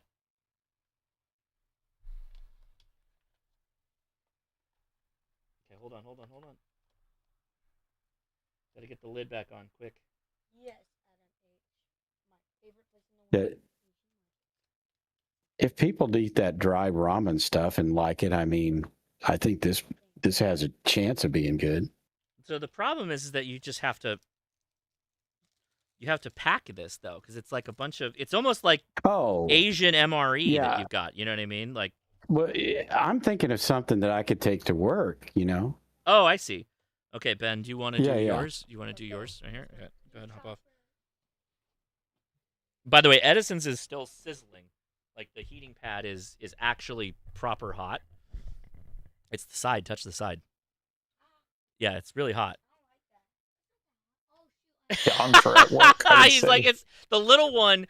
Whatever, like Edison will say, "Oh, it's not that bad. It's actually not that hot." He touched it because his brother said it was hot, and he pulled his hand away saying it's too hot. I touched the bottom. Yeah, it's hot. I touched the bottom, bro. Okay, Ben. Oh, it's hot. Okay, there's Ben's ingredients. So make your soup. I don't know what the shelf life is, so it's still ramen, so it's freeze dried. Yeah. Yeah, we've got to ask Prep Hand Paul if he can make this with his it's got to be dehydrator. Right. Oh, I'm sure he could, Don. Yeah. Like that's not a question. That's the question, Don, would be how quickly can he mass produce it for all of us if it's actually good? Well, I mean, the heating part of it would be a difficulty. He'd have to buy that somewhere. Paul's smart. He'd figure it out. Yeah. Yeah, she'll have to give us a taste test and let us know because, my favorite instant noodle is the one that you've talked about on the podcast, the one with the chicken. I have no idea how to pronounce it now. Bulldog. Or not Bulldog. Yeah, no, it's Bulldog. The Bulldog ramen? Yeah, the Korean one. And I know you said that you really like that one too, so you'll have to give us a side-by-side comparison. Yeah, I'm curious. The big thing is you have to like soften the noodles. So these are like almost ramen MREs that we're making right now. Yeah, those look like rice noodles. Careful. This is, oh my gosh. Now everybody's like, oh yeah, what about the sodium? There's a lot of sodium in this. Yeah. Okay. If you're eating ramen, you should not be carrying it. Yeah, and are these gluten-free, Josh? Ben's is. Okay. Just pile it all in there, Ben. I know, there's no veggies in yours. Edison got the deluxe one. Yeah. Squeeze it down. Squeeze it all the way down.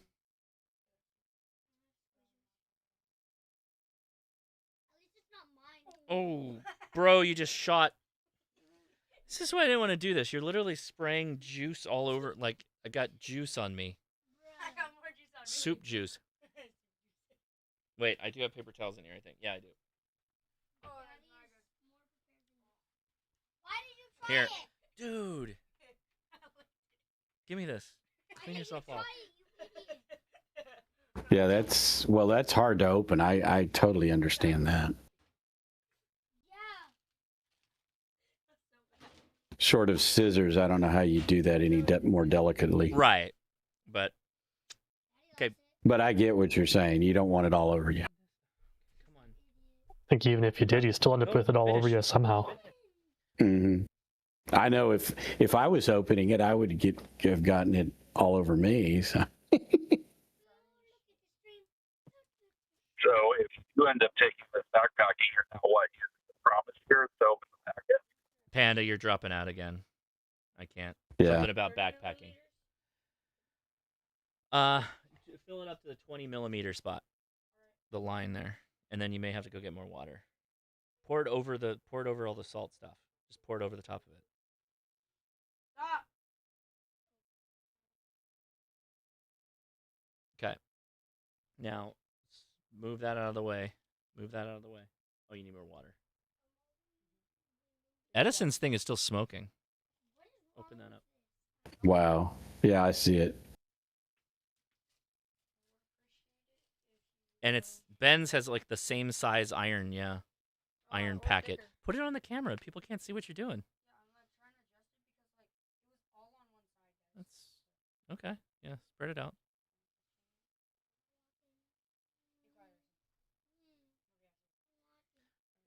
You need more water. Don't get cold water, please. So I don't know how long it's been. Does anybody set a timer? Nope. But we don't need no stinking timers. We could roll back the live stream, but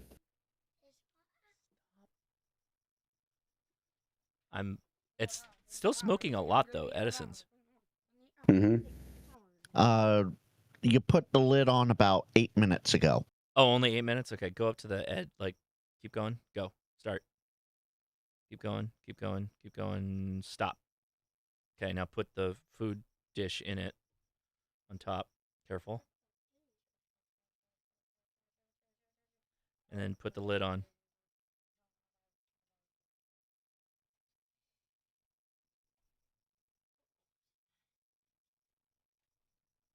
Okay, now we got the second one. I can actually smell the broth now. That's a little crazy. Does it smell good? Yeah. Okay. Smells pretty good. Now, the lid going on, as far as on the YouTube side, Josh, it's 8:12 currently. Okay. Yeah. Well, it's 10:12, but okay, Frank. I was being nice. Yeah. Well, I know. Yeah.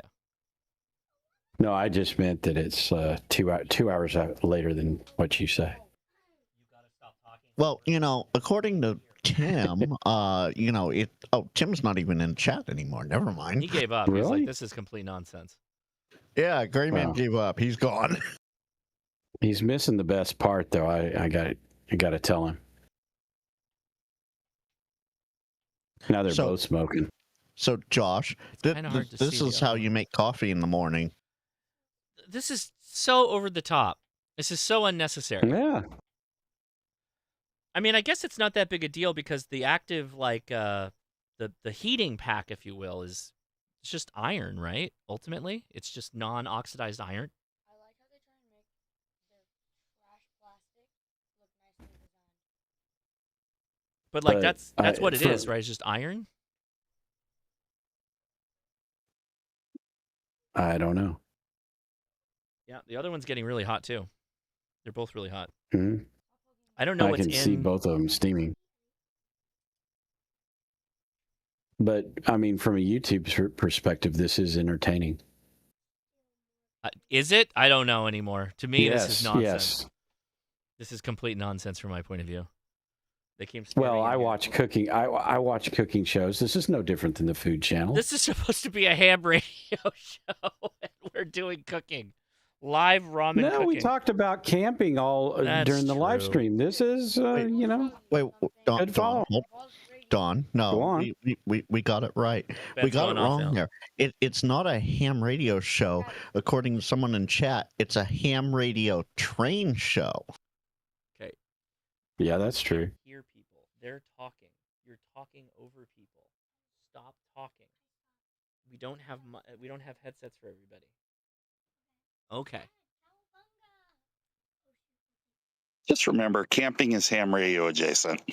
It is. It should be. It will be. Yes. It will be. All right, so both of them are steaming. The square one is steaming way more because we just put it in. Yeah. It's pretty aggressively steaming. Now, we did make one of these. Leia and I made one of these last night while we were doing paperwork, and it got really hot. Like, it was actually really hot. Did y'all taste it? Yeah, the one that we tasted was not very good. It was a boat noodle, Okay. which I think this is a boat noodle as well, but it's a different noodle type. Boat noodle is more the flavor profile of it. So, yeah. It's going pretty nuts, though. The steam coming off it's pretty crazy. To be a good food channel show, hot. you got to use all that flowery language to describe how it tastes.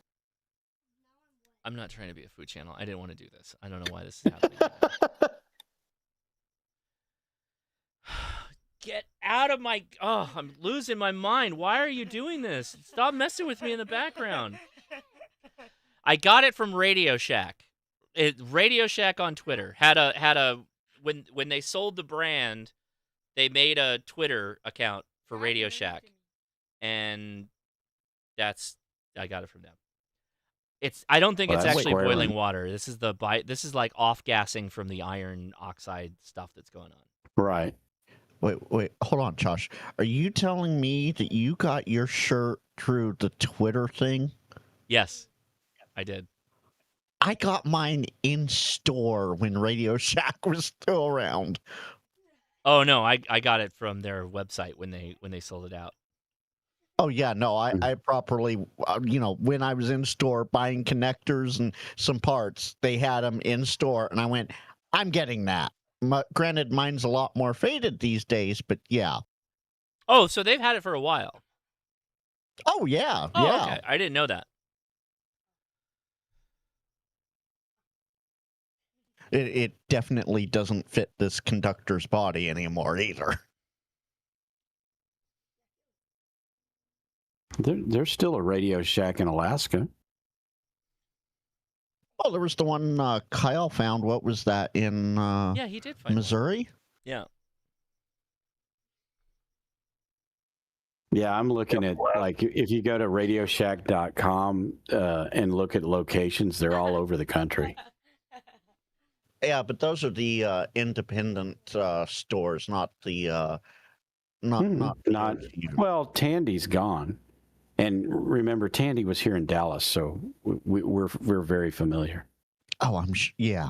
In fact, my boss that I used to work for was a executive at Tandy. Wasn't Tandy like the basically international Radio Shack?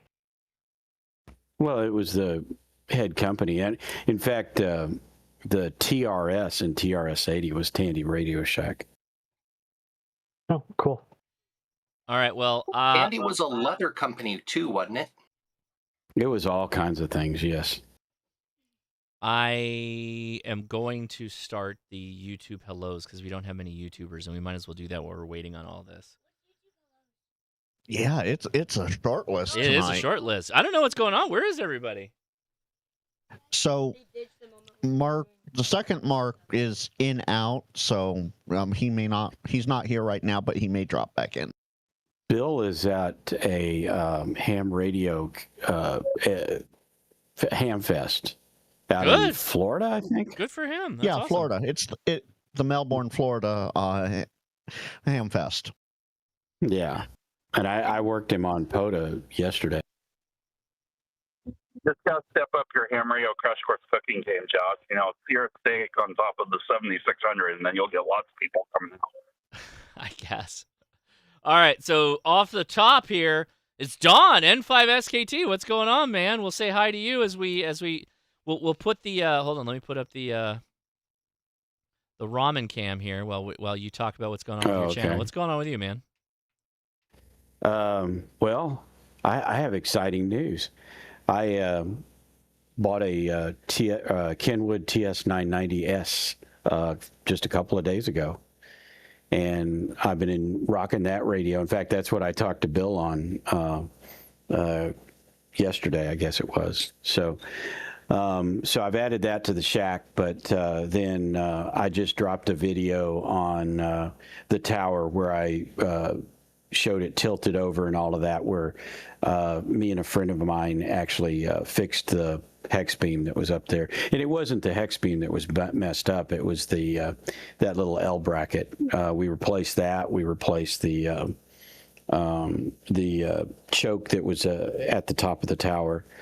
And then we raised it back up, raised the tower back up, and it's been working great ever since. So I got a video on that just showing, I just basically am walking through the tower and showing it tilted down and how it tilts down and how the tower kind of works and stuff like that. So dropped that video yesterday, I think, as well. Oh, good. So, yeah, okay. Why wasn't it? yeah. It wasn't showing on your main page. I had to click on videos. Okay. All right. And I don't know how to YouTube. I just, stick stuff out there. No, it's not your fault. Hope That's it shows weird. up. Okay. But yeah, So, did you find the problem? Well, yeah, like I said, we replaced the choke and the L connector. Okay. But actually going through and like testing the L connector and everything, no, I didn't bother with that. I just got rid of it. And actually what we did was we took I put a new choke on there, and then we took that choke and made a loop and just directed it directly back into the connector on the hex beam. Mm-hmm. So completely eliminated the L bracket. Cool. That's so awesome. And like I said, it's working. I've been able to, before I could only turn it about halfway around and then it would die, and now I can turn it past the 360 degrees like you're supposed to, and all of that's working. And by the way, I was a guest expert on Thursday on Coffee and Ham Radios. We were talking about big radios, everything from the $1,000 radios on up. And so I have a fair bit of experience with those radios, so they invited me on. Yeah. So anyway, that's been my week. And the other thing is too, I got the Signature 9 installed as well, and it's working really well. So nice. That's all I got. Very good. All right. Well, thank you, Don. I appreciate you. All right. Next is Frank. How's it going, man? Yeah, it's a short list tonight. Yeah, no, we're doing good because I great. gotta get these kids out of here. I'm losing my mind. Good. Stop messing with it. I did see one last addition that I popped into the list there. So if you haven't looked, it's there. I worked out a few things. I got a very fun comment on my Motorola video, on my Apex introduction video. I am doing a how to program Motorola Apex radios video. Oh, cool. Might be a two-parter because of how in-depth it gets. Just ask Ginger Shane about that.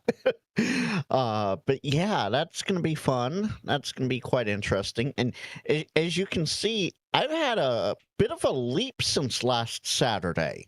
So in subscribers. And that's absolutely fantastic. I did do another Fridays with Frank yesterday, and next Friday is my CQ Chit Chat. Oh, and good news, everyone. Read that in Professor Farnsworth voice, please. There was no jamming at all this last Thursday on the NorCal swap. It really? was silent. That's amazing. Not a peep. Not a peep. Now, I do not expect that to hold up. I expect this coming Thursday is going to be back to usual shenanigans. Some people said that it was probably because there were a lot of hams in the area due to Pacificon being this weekend. I don't 100% buy that, but hey, it is what it is, and we'll see what happens Thursday. So lots of fun coming up on the channel, and I'm working with Hollywood. I see him in the chat there. I'm working with him to remove some more RFI/HF bugs going on with my HF setup. So we've been working on that. We actually spent about 2 hours before the live started here today, Josh, going through every little detail of the HF setup and what I could do to change things. And newsflash, arc fault circuit interrupters are not ham friendly. If no one knew that already, I knew it, but I didn't think I had them. Turns out I have them, and they're the ones that are tripping every time I go on HF. So that's yeah, and my coax is in the right, it's routed the right way so that it shouldn't interfere with any of the power, the Romex through the house and the wall or anything and everything else. So yeah, arc fault circuit interrupters, folks. If you have them and you're tripping circuits, that's probably why. Interesting. So there you go. That's the that's what's going on here. My problem is still RFI. I just have RFI problems. Oh, well, that's a whole nother issue. I have, since April, there's something here in the neighborhood that's just literally wiping out all the bands. Like, I don't even hear FT8, and if I do, it's really, really, really, really, really faint. So it's like, I doubt I doubt WSJTX would even decode it. It's so faint to my natural ears, whereas the loop on the ground's picking it up just fine. So, yeah, I'm having lots of fun working stuff out here. But hey, that's life as a ham radio operator, right? Yeah, very good. Well, thank you, Frank, for joining us. I appreciate it. Of course. Next. And the very last thing. I worked out. So the issue that I had last Saturday with the after chat that I sent you messages about, I let Evan know we worked something out. So that's it's temporarily solved. I'm sorry, I don't understand what. Okay, we'll have to talk offline later. Sounds good. All right, moving on. Mark, Boondock Echo, how's it going, man? Hey, buddy, I tell you, I am not in a good mood. Well, I'm not either. So we share that in common. We've got great news in that, my problem of the day is figuring out how to integrate into a sheriff's 911 system because they want Boondock Echo as part of their workflow. Which is good. That's good. It's huge, but scary. Mm-hmm. But no, the reason I'm sad is we've got new firmware for all these things, and we're trying to push it out the door. But like the last 6 hours, I've been testing it, and I created like 20 tickets. And that's why I'm sad. I'm like, rah! We've been trying to push this thing out, and it's just, man, we're sucking. We got problems, but we're working on them. We're fixing them. We'll get the new firmware out to everybody soon enough. So that's why I'm sucking. It's the software testing I don't like. Oh, I see. Okay. Everything else is going just fine. Very good. All right. Well, thanks for joining us. Thanks for having me. Hold on one second. Ben, are they good? Can you take them and go, or are we going to share them, or what? Yeah. Don't rush things, Mark. Just truly, we're all patient. And I appreciate you guys. We're hopefully we'll be able to buy Casey out of his job, have him full time. That's when we should really start seeing things pick up. But the whole 2-job thing, we're asking a lot of him. No, oh yeah. No, you're not bringing ramen in here. No, get it. No, take that back to the kitchen. No, you didn't even ask about any of this. This cooking show is my new favorite thing. Right? Yeah. 10 out of 10. Okay, next, Mark Soda Plus. How's it going, my friend? Thank you for helping me out with this radio thing. What's going on with you? Well, I have fewer harmonic problems that you do that I've noticed, but I finally got to put up a video.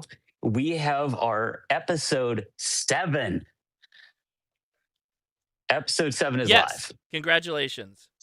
And and critically, we have our first recurring guest, Tim, N7KOM, has returned to the sofa to share his experiences. And how was that? Well, hey, Tim, if you want to jump in here, Tim taught me about pseudotactylites, which are where the Earth's movement liquefies rock and turns it into a planar slip layer. And that was fascinating. That is super cool. It was very cool. And we also came up with a new game that I believe Tim coined the term, a soda royale. What is a soda royale? Tim, are you available? Do you understand PTT buttons? We may have lost Tim. The idea with soda royale is briefly, you have a whole bunch of ham YouTubers that go out simultaneously, contest format, and simultaneously film everything, and then you put it all together at the end so people can basically watch something like Battle Royale. I'm sorry. Well, the kid just dumped some of his ramen onto the whole shack area. Well, this is such a bad idea. Out. This is such a bad idea. Mark, Tim did unmute. Tim, do you have a PTT button set and 7KLM, Tim? Oh, and then you muted again. Maybe you're working it out. He's working it out. So we got the podcast up. It's just over an hour. It's mostly shenanigans with Tim and Ara and Ormu the cat. So if people are interested in a longer form couch session with a little bit of whiskey, that video is live. Very good. I will go watch it as I'm trying to unwind from tonight. And this is not on YouTube, but I did spend the evening last night with Doug, K6JEY, our favorite calibration expert, listening to signals that were bounced off the moon for the ARRL moon bounce contest. Yes. How did that go? So I'm bummed out that I missed it. I wanted to go to this when you told me about it. I was like, yes, but we got a lot going on at home. But how did it go? Well, we did not make a contact. We did blow up a low noise amplifier. Oh no! But we learned a lot about how the radio works and the system works, and we have a plan to make it better. And frankly, moon bounce is not so much for me about contacts. It's about hanging out with interesting people and playing with some of the most complicated equipment you will ever see. So we had a very successful night. Okay, hold on one second. Are you going to eat that? It tastes bad. Ben, are you going to eat that? Both of you, get out of here. We're done. We're done. We're done. Not in here, so, you're not. Josh, don't tell the kids, Both but of you the chat is loving the food side of things. We're done. No, we're done. I'll take care of this. Just Hey, Mark, is get this the working? dog out of here. I think, first of all, we need more food, and second of all, Tim, welcome to the chat. Get the dog out of here! Yes, Tim, we heard you. Hi. I'm looking at you. Tim, can you give a better explanation than I could of Soda Royale? I didn't want to do any of this. Like, I don't know why they just came barging in, and I'm like, okay, we'll try. And it just kept getting worse. And they started spilling Great time ramen to be here, everywhere. I think. They're spilling the ramen all over the place. Like, I am so frustrated right now. I'm so frustrated. And then they don't even want it. They did it, and they're like, no, I don't want it. That was a fantastic explanation of Soda Royale. Please explain Soda Royale. Yeah, Tim, can you give it a shot? I'm going to try and eat this ramen while you explain, Tim. Go ahead. Did we lose him? And no. So, Tim, turn off YouTube. Mute YouTube. Just worry about just be in Discord only. Turn off YouTube, and just be in Discord, and you'll be able to be current. Yeah, so essentially it's a battle to the death of ham radio YouTubers. I think where we landed was everyone gets their own duffel bag. Yeah, I think you get your own duffel bag, but you don't know what's in it. And then you have a fixed amount of time to go get points. Was that right?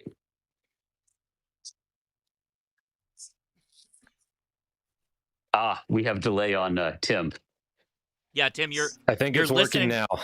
Tim, you're listening to the YouTube. You got to turn the YouTube off. You can't watch the YouTube stream. You have to be on the Discord only.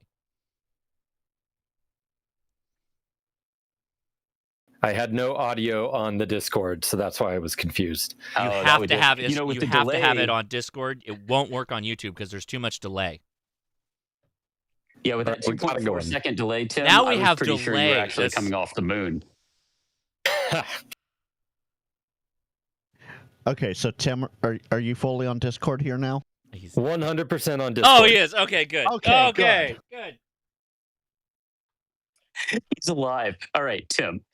Last take here. Soda Royale. You get the duffel bag. Then what?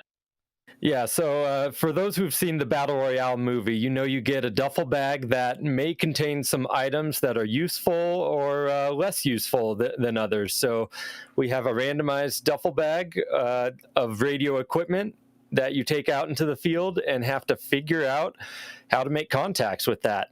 Is it a radio you know how to use? Maybe it's not. Maybe there's an antenna. Maybe there's not. I love that. I love that idea. What okay.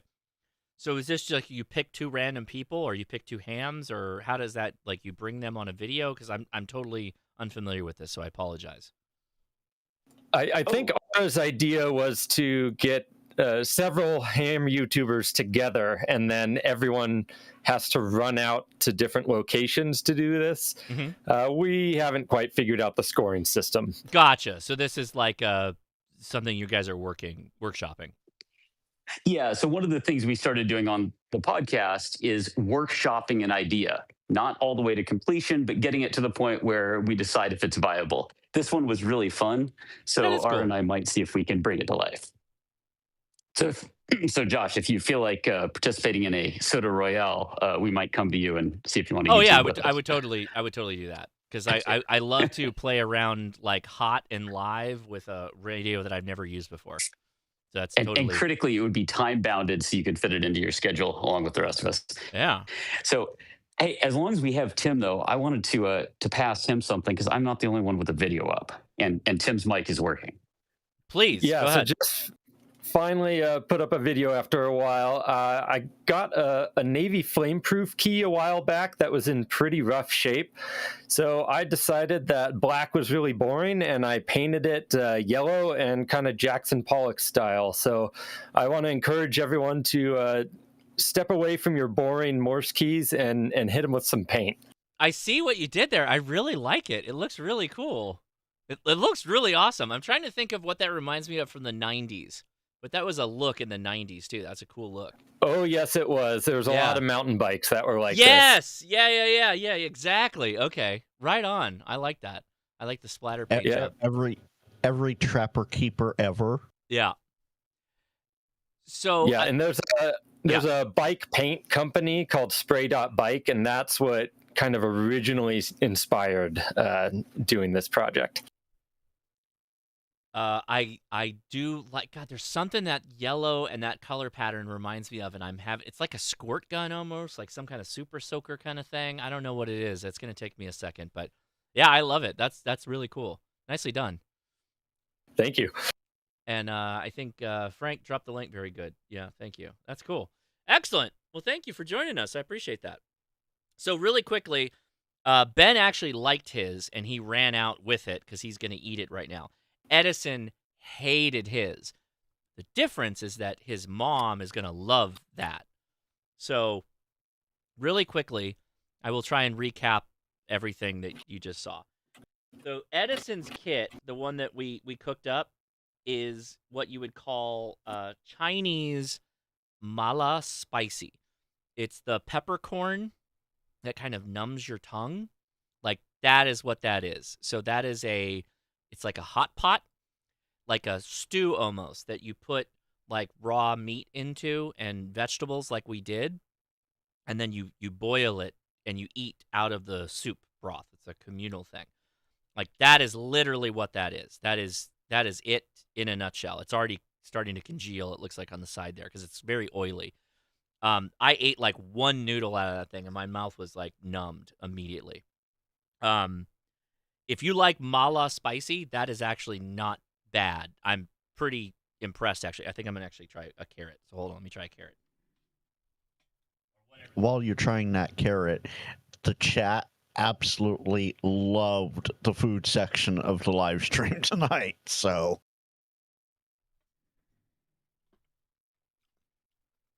that's actually pretty good. Holy smokes, that's actually pretty good. Okay, so this is the that. This is the that. Leia got this off of Amazon. I will update the link. Ancient Chengdu hot. Yeah, that's what it is. Yep, it's a hot pot. It's literally a hot pot. So, it's kind of hard to explain if you haven't had mala spicy before, but it is actually numbing to your tongue. It feels a little weird. It's spicy in kind of a weird way. It's not like spicy like capsaicin spicy. It's like peppercorn spicy, if that makes sense. It's surprisingly good. Like, I would eat that. Like, I'm actually thinking about, like, I'm going to take that to Leia right now, but that's the best one we've opened so far. I think it's ridiculous, the amount of plastic, like all this garbage and stuff like that. And the kids absolutely trash the shack. And I have, like, camping, like, my backpacking gear that's in and around this whole area that I have to clean up this whole space and then extricate my camping stuff. But that is actually surprisingly good. It's still on my tongue. I can still taste it. Yeah, the noodle numb tongue. Yeah, dude, that's a real thing. That actually is. as long as it was. Leia bought all this stuff off of Amazon, so I will go get the links and I'll put them in the video description if you guys are interested. So check tomorrow if you're interested. But, like, this is actually not, like, this one in particular. It's kind of weird, but there's nothing too weird you can't eat. For some of you, lotus might be the first time you're having, like, a lotus root, but it's kind of like a potato. It's kind of like a potato, so it's really not that big a deal. It's a little wild. It's actually kind of crazy how good that is. It does not have any business being that good. Let me put it that way. Sorry, Frank, go ahead.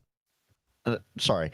Good to get it tested out now. And hey, as long as it's good, that's the important part. That means it would be edible for the camping trip.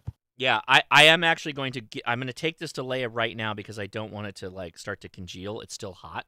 So hold on one second. I got to drop this off to Leia. Frank, take it away. Somebody take it away or talk about anything at this point. I'll be right back. Absolutely. Good Lord. we can do that with these. How about we pick up anybody who has a question, general question? No, nothing. Oh man. Well, I have questions, but they're going to need Josh for sure. Oh, okay. I have something I can share with y'all. I had trouble with my doublet, and I haven't put it back up yet, but I found the reason why I'm having trouble with that as well. Apparently, I have 200 feet of coax, 200 feet of ladder line, and apparently that's not the right length. And you have to be very careful of the length to make sure that it is that the ladder line is completely out of. And Hollywood probably knows all this, but it has to be non-resident. And so I need to, for that 200 foot of ladder line, I need to add somewhere in the order of 20 more feet of ladder line so that I can pull that ladder line out, and then it should be tunable. And I'm trying to go for 160 to, I mean, yeah, it should go all the way to 6, but I'm really only interested in 160, 80, and 40. Not really interested. I don't even wouldn't even use it much on 40 unless it was just really spot on. But if you're ever going to put up a doublet, double check your length of your ladder line. You want to know who could answer that question with ease, Dawn, and he's not here because he's out having fun at Pac West? Snow cones. Yeah, and he probably could, but I ran into, in fact, the guy that I was picking that radio up from is also really good with that stuff. He's been in fact, the funny thing about him is he is a big AMer. And so he has, I don't know if y'all have ever experienced AMers, but it's kind of like talking to CW operators, but more esoteric.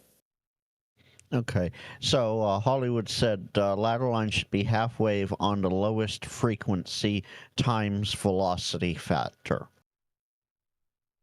Yeah, what they told me, well, there's a formula that somebody pointed me to. I have to go look it up. And there's several factors that play into it, including if what the ladder line is and what it's not, like 30, back, yeah, 300 ohm versus 450 versus 600. Okay. Welcome back, Josh. Thank you. And QJ5JPA asks in the chat, should we trust the Baofeng? Up to you, as far as I'm concerned. For me, it's a 50. Should we trust it? Up to me, 50-50 chance. You just repeated the same thing again. What does that mean? Should you trust it? Trust it for what? That's all they ask. Should we trust the Baofeng? To do what? Until they you got to clarify what you mean. To be clean? To save your life in a life and death situation? To do what? To be clean and legal to use. Let's put it that way. The $17 Baofeng, every one of them I've tested has been clean. Right, but the mini? I don't know. We don't have a big enough sample size. We just don't. Right, and I totally understand. And so what that means is you're rolling the. Do you want to roll the dice, spend the money, and then end up with something you can't use? Because that's what the risk is.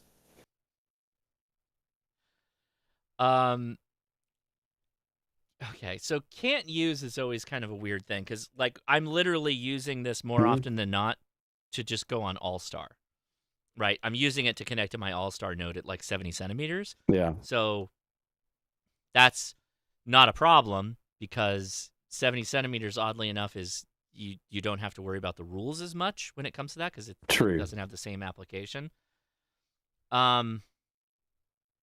Yeah.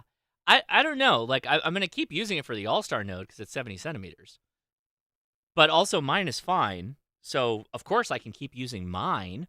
But people watching are like, should I buy one? It's like, I don't know. Should you pay $40, get two, and then go buy $150 worth of testing equipment, like a tiny SA, and test yours? Probably. As a ham, you should probably have a tiny SA and a nano VNA. I truly think that every ham should own those two pieces of equipment. And maybe the attenuators to go along with it. Mm-hmm. Yeah, I mean, yes, eventually, yes, you should. As a ham, you should have all that equipment and test your stuff. I think so. Yeah, like I said, the thing that really gets me is that all of that equipment that you're buying and you're only testing HTs. There's got to be, if I'm going to spend that kind of money, I really want it to work, be useful for more than just testing HTs. I want to be able to test mobiles, and whatever else. I mean, should we be testing HF rigs? So Maybe. Don, that's just an attenuator. That's just an attenuator. The tiny SA will do 50-watt radios. You just need an attenuator that can handle that power. Right. That's not. Right. I mean, you just have to have the attenuator. Josh. Those may not be cheap though. Oh yeah, Josh. No.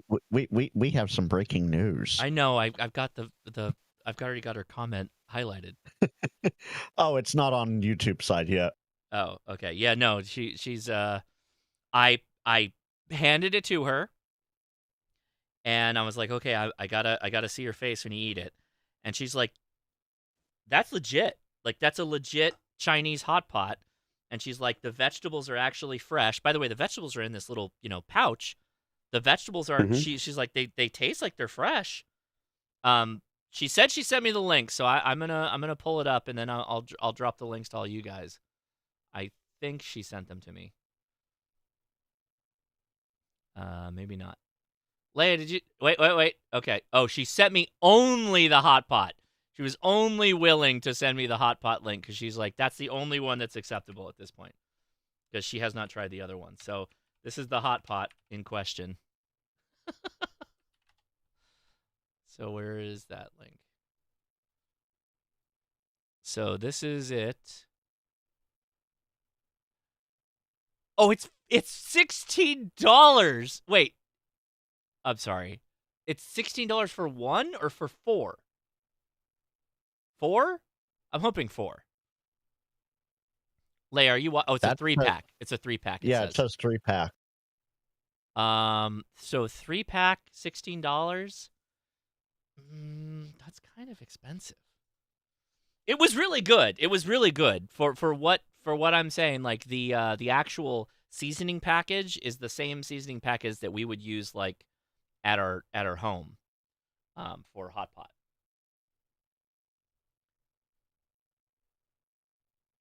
That's yeah. I don't like if you've never had hot pot, it's almost like go buy a 3-pack, you might hate it. I don't know that that's what you want to do. When I say hot pot, and Leia's saying hot pot was spicy, she's saying mala spicy, which is the peppercorn spicy. It's not like spicy hot pepper like jalapeno spicy. It's not that kind of spicy. It's a different kind of spicy. And yes, all of that is in the bowl. That is what you get when you order that. It is quite interesting. There's no blood though. That's showing blood. Wait, there's other options that have blood? By the way, this cube thing, where is it? That cube thing looks like blood that's floating in the sauce. That's not the one we had. The one we have is just like it looks like hand-cut noodle. Yeah, it's Sichuan spicy. Yeah, exactly. Mala spicy. Yeah. It's kind of hard to explain to people what Sichuan spicy is if they haven't had it. But yes, that's exactly what it is. It's a peppercorn that like numbs your tongue.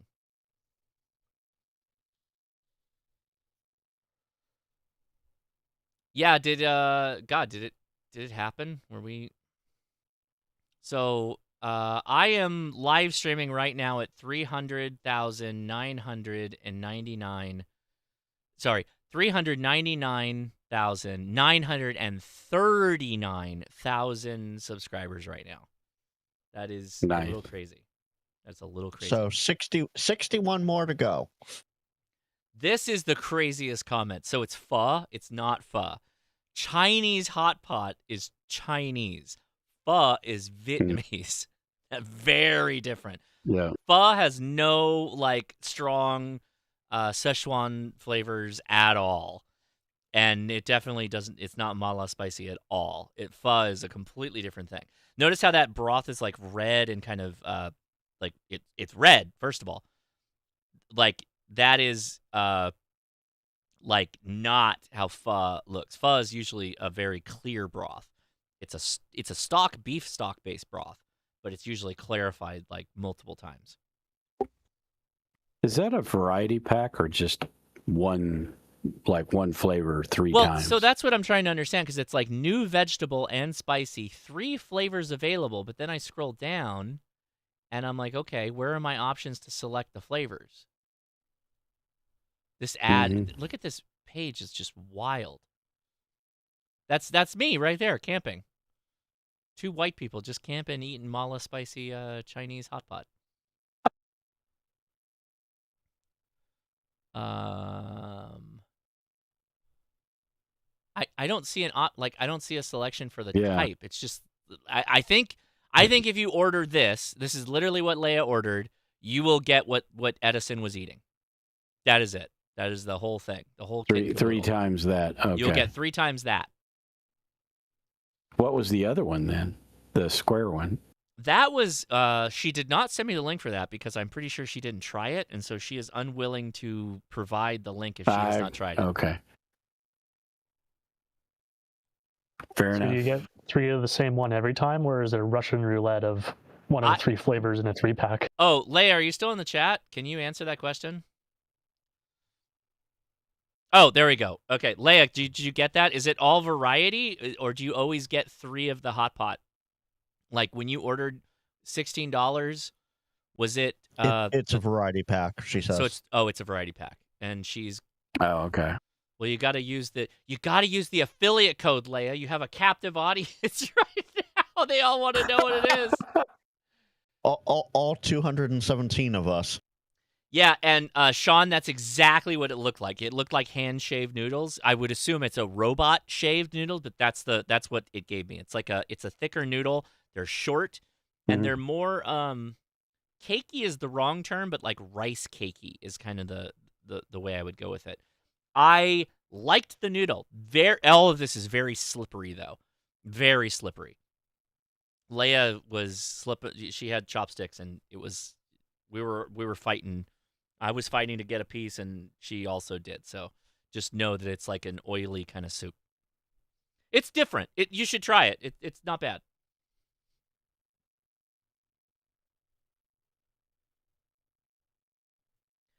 You know what? I'll take 500,000 in 2 years. That seems kind of crazy. I would love to be growing at that rate, but I don't think any of us are.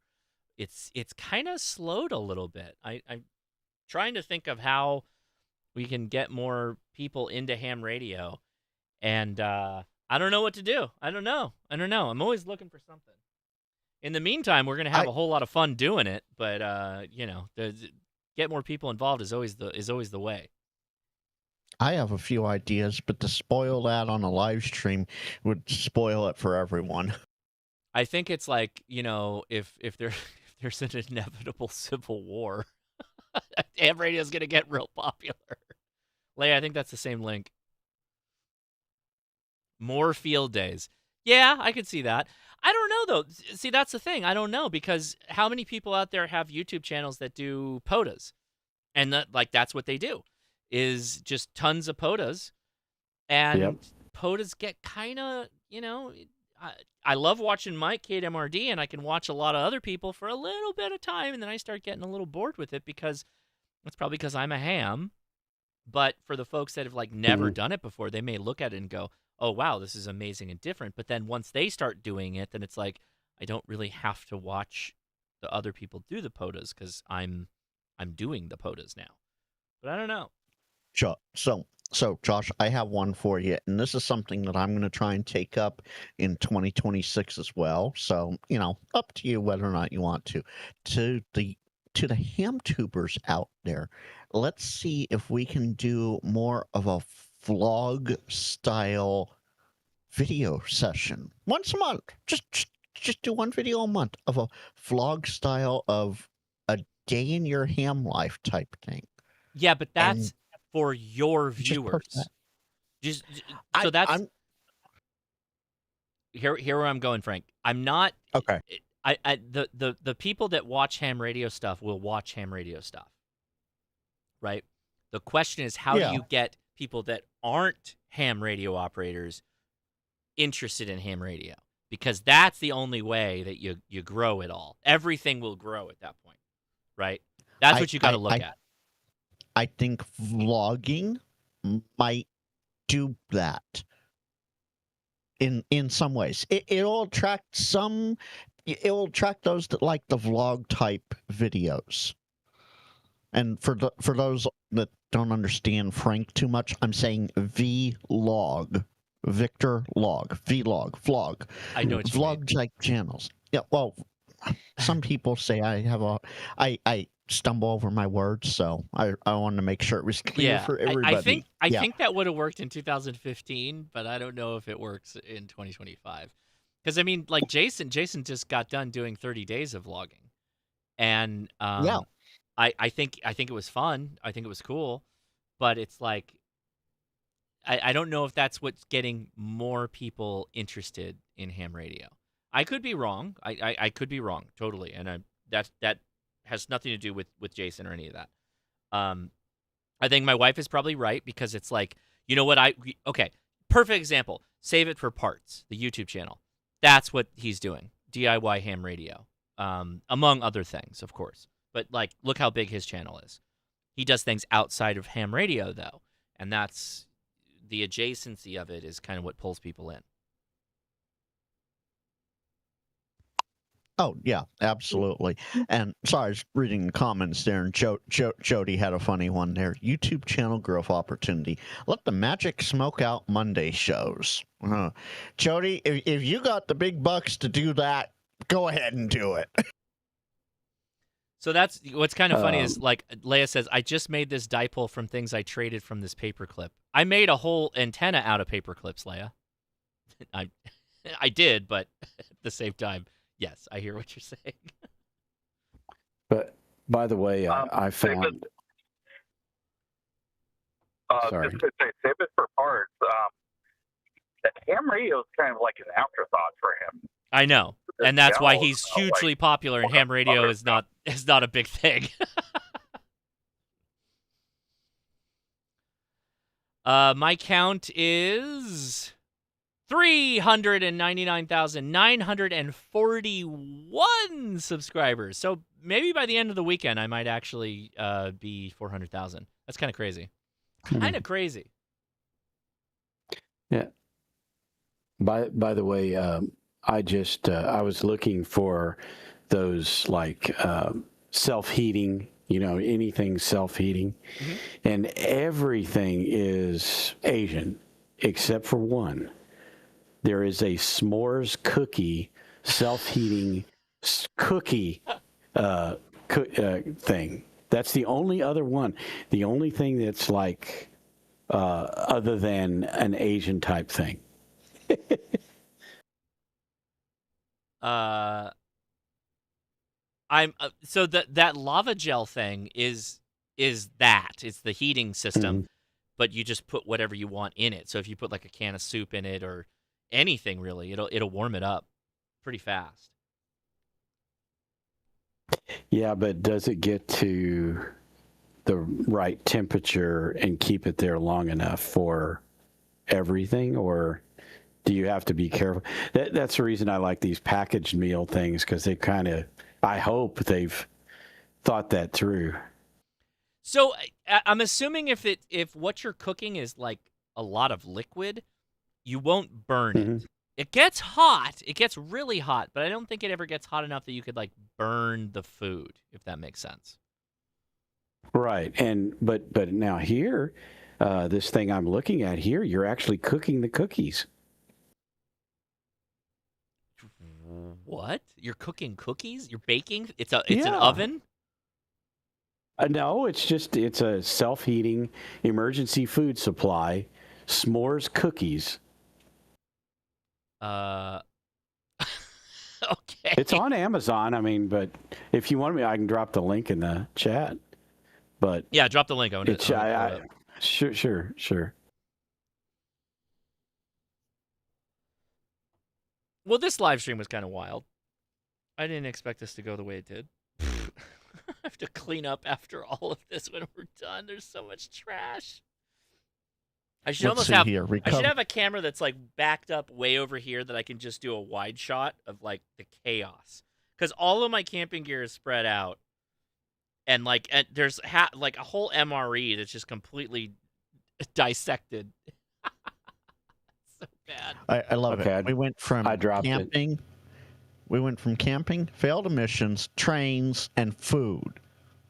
I love it. Yeah, it is a little chaotic. Back around to emissions. All right, I found it. Thank you, Don. What are you supposed to do with this? Oh, literally, it's literally an MRE heater. Oh, wait, somebody's doing the video. Okay, we're going to mute that for a second. Let's just let it play. So he shoves in the thing. Oh, the cookie is in the foil pack, I guess, and then just you dump the water in? What is happening? Oh yeah, it's literally just chunk it all in there. Okay. All right. Advance. There's a steam hole. This is too much. Josh, don't mean to interrupt, but there's somebody that's in your Discord by the name of Don Faith that is actually hitting me up for a date or something. And I know you don't like that kind of stuff on their. What? He doing what? Hey, Don Faith is trying to hit me up. So block him. Well, it's on your platform, so I didn't know if I had permission to do something like that or not. It's got HRCC. Wait. Sorry. Are you talking about Dom? Delta Oscar Mary?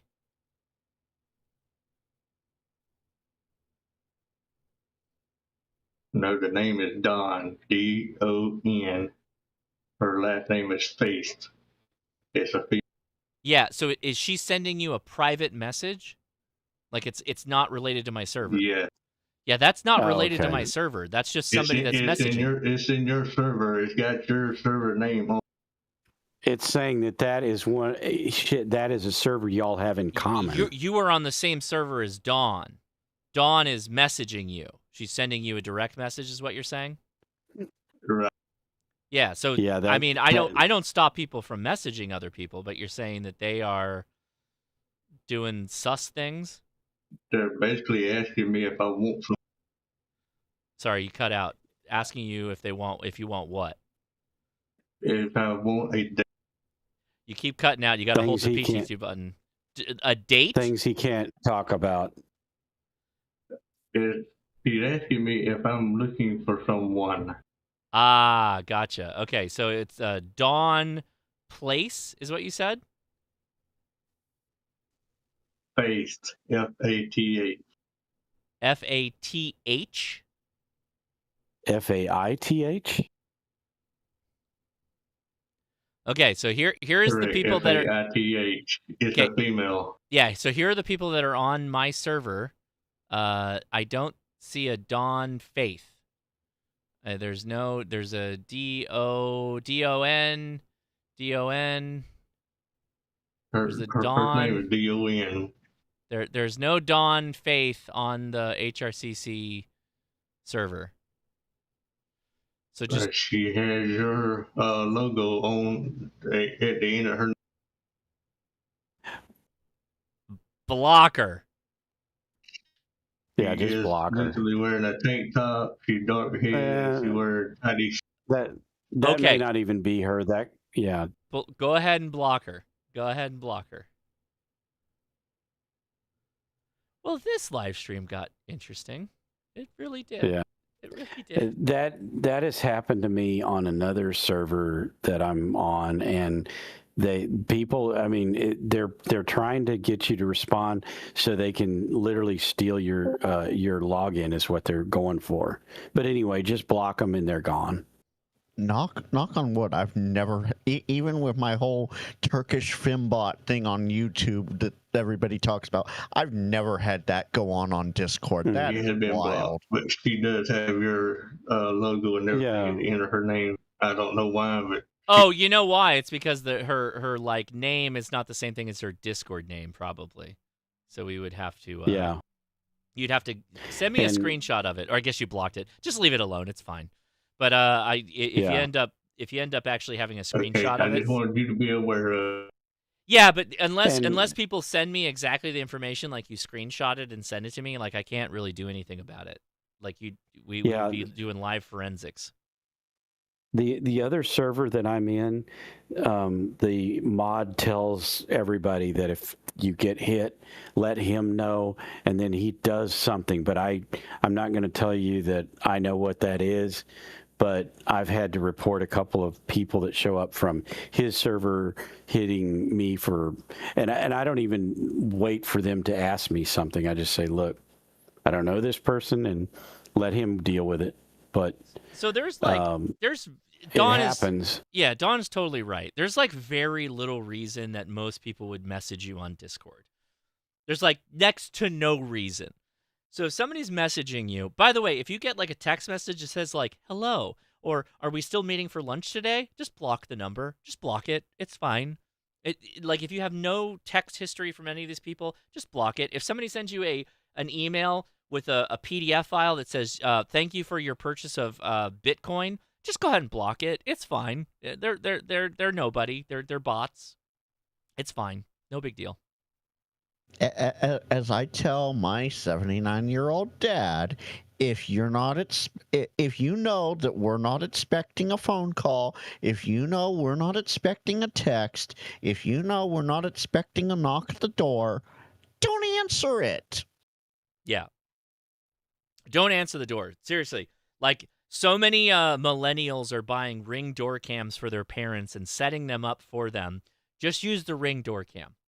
And if you can't, like if it doesn't connect correctly and you can't do the voice thing, just let them walk away. It's fine. You don't need a solar panel. You don't need any more solar panels. You're good. It's fine. Yeah, if I listened to all those text messages, I would have been black bagged by the CRA like 10 times. I don't think it's them. It's scammers that are trying to get your info. Yeah. Yeah, it is. Well, yeah, exactly. Yeah, they're nobodies. But if I was listening to what they were saying, it would not have gone well. Wait, Josh. So what you're saying, Josh, is the Nigerian prince that reached out to me this morning doesn't have 500 million waiting for me. I just have to send him $50 first. That's right. Yeah. That's exactly what's going on. Yeah. Man, William WM9H with a hot question. If you could only have one, DEF CON or Dayton? Dude, this is such a tough question. Do you know why it's tough? Because I go to Dayton and I hang out with like all my friends, my YouTube ham radio friends, and I get to meet all of you folks. But then when I go to DEF CON, I literally get to go to a show with my family, which never happens. Like, that's not a thing. And in a lot of ways, DEF CON has more circles of my interests, if you will. Like, we're not doing lockpicking at Dayton. Ohio's not even friendly on lockpicks. That's really tough. I don't know. Because it's like, I love both of my sons equally. And I've only gone to DEF CON once, but I love both of those shows equally at this point. It's really that good. DEF CON is awesome. It's so much fun. Yeah, I mean, I think that's the right way to go, Douglas, is go to Dayton first and meet everybody and hang out. DEF CON's like it's just an experience. Yeah, and then you get to meet Kid Boga when you go to DEF CON. Why did you redeem it? HRCC. That's ridiculous. Yes, the HRCC COD is just HRCC. That would be crazy. I don't know that we got enough of a clout for that. What? No, that's just a camp out every year, Josh. That's easy. Well, yeah, that is the camp out. Yeah, but I mean, we're fairly limited on size. It's not really like a convention because we kind of make people work for it. And so far, Josh has not done any demos of lock picking, so that's been disappointing. But I did on the video about DEF CON. Yeah, absolutely. No. I'm what do you at mean? the camp out. Well, I mean I can. We can start getting into some light penetration. Sure. I mean, pull in all of your interests. So it's gonna be a camp out where we go fishing. We do ham radio. We pick locks. We do a hike. Hiking. We do some lock picking. We'll play Magic the Gathering. And maybe another 40K. We'll all have a 3,000 army point battle on 40K. What else? And some pen testing. And then we'll all do a pocket dump on our EDC, and then fountain pens. Yes. And then we'll all write in cursive on our. We'll take notes on our. We'll journal. We'll journal with our fountain pens. And Leia will do a class on note taking. With her super note. Leia will talk. Leia will do a class on e-ink super note tablet. Yeah. And at the end of all that, everybody gets a hot pot for dinner. And everybody gets their own MRE heated hot pot. Yeah, we'll do Meshtastic as well. Yeah. And the self-heated s'mores cookies for dessert. That's right. Yeah. Oh, I would be. I have a. So hold on, Panda Ham. I'll let you go in a second. I have an allergy to cringe, and I'm not saying that steampunk people are all cringe, but there are some steampunk people that are really cringe. And I can push things, and I can be cringy, but I can't like be so counterculture to have like a style of dress that is so beyond the pale that people are like, this guy is an absolute nut. If they get to know me, they'll learn I'm an absolute nut. But I can't go full steampunk like in my life. But yes, I am very steampunk in a lot of ways. All right, Panda Ham, sorry about that. Go ahead. Well, actually, it was in regards to the campout. In all seriousness, because I can actually go this year since Yay! My wife unfortunately passed away, but that does free me up to have the ability to go to the campout. Do we know when it's going to be? Yeah, you hit me with the most excitement and then the most sadness. I'm so sorry for your loss. That's so sad. I'm so sorry. I was like, yay, come to the campout, and then you tell me a horrible, I'm so sorry, man. I hope you're doing okay. I hope you're doing well and you got support you need. The campout is usually at the end of April or the first week of May. And Leia generally plans it around my birthday. It's around that same time. So that's when we do it.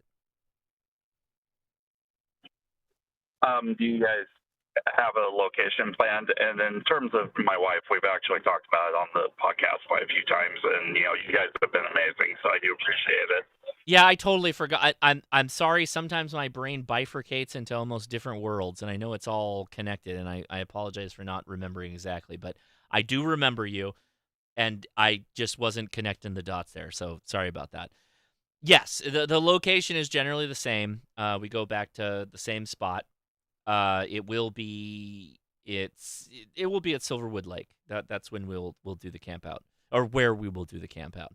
When though, Leia is in the chat, so she can comment if she's ready to do that or not, or otherwise wait a little bit. Is Silverwood even going to be viable after the Oh, fire you're last so year? right. We were told that the group campsites were not in danger or damaged. Okay, that's good. Yeah. Oh, maybe we do a live podcast. No, geez, that's just more work for me. A lot of the times I go to the camp and I just have fun doing dumb radio things. If I start doing like lock picking and all that other stuff, then perfect example. Okay. I have spent. What's that? Don's just out here trying to make you do more work. That's all that is. So I have spent my life being that guy. Like if I bring a radio to the park, or if we're barbecuing, like I'll take up the mantle of like cooking stuff and like all that, just general whatever. And so for Lunar Festival that we just did here at the house, having a family over, and it was a group of people. But so this lunar event in the Chinese custom, it's about the moon. It's the harvest, right? Harvest Festival, Leia. Am I getting that right? Leia will correct me in the chat. Anyway, Ben was like, I have a telescope. I'm going to point it at the moon. And I went, that's a fantastic idea. And so he went and set the telescope up that he bought, and he was doing all the things. And I was like, I was giving him hints and stuff like that. I was like, wait a second, this is his thing. He's totally into it. Let him own it. He loves it. Like, let him go nuts. And so I backed away, because I'm normally the guy that's like, okay, do you need help? Can I help you? Like, whatever. The Moon Festival, yes. And so he got it all set up and tuned it in. He's got the little knobs coming off the side of the telescope. Got it all tuned up. And people were coming out, and they were like looking at the telescope. It was really nice. There was a little table that Leia set up with candles and the food that was outside. And people were going up to the eyepiece and like, I don't see the moon. Where's the moon at? Well, time had passed and the moon has moved. And so Ben was out there like constantly adjusting this telescope so so that people could look through it. And everybody's just like, oh, it's so cool. I just look at the moon. It's like, oh, yes, I see the moon. It's great. And then they'd toddle off, and then they'd come back later. Like, oh, I see the moon. Ben, there's no moon. Where's the moon at? And it was like, all I did is just adjust this telescope all night long. And I'm like, yeah, dude, that's life, man. That's what you do. If you're gonna be that guy, then you got to be that guy the whole time. Like that's what it is to be the guy. If something like always. Oh, so anyway, it was nice to be like, you got this. You're a telescope man now. You're a telescope guy. Helicopter dad. I kind of like I can see that to a certain degree, but. No, he's got it. The telescope's his. I'm not touching that thing again if I don't have to. I'll look through and go like, yes, son, good. You pointed at the moon.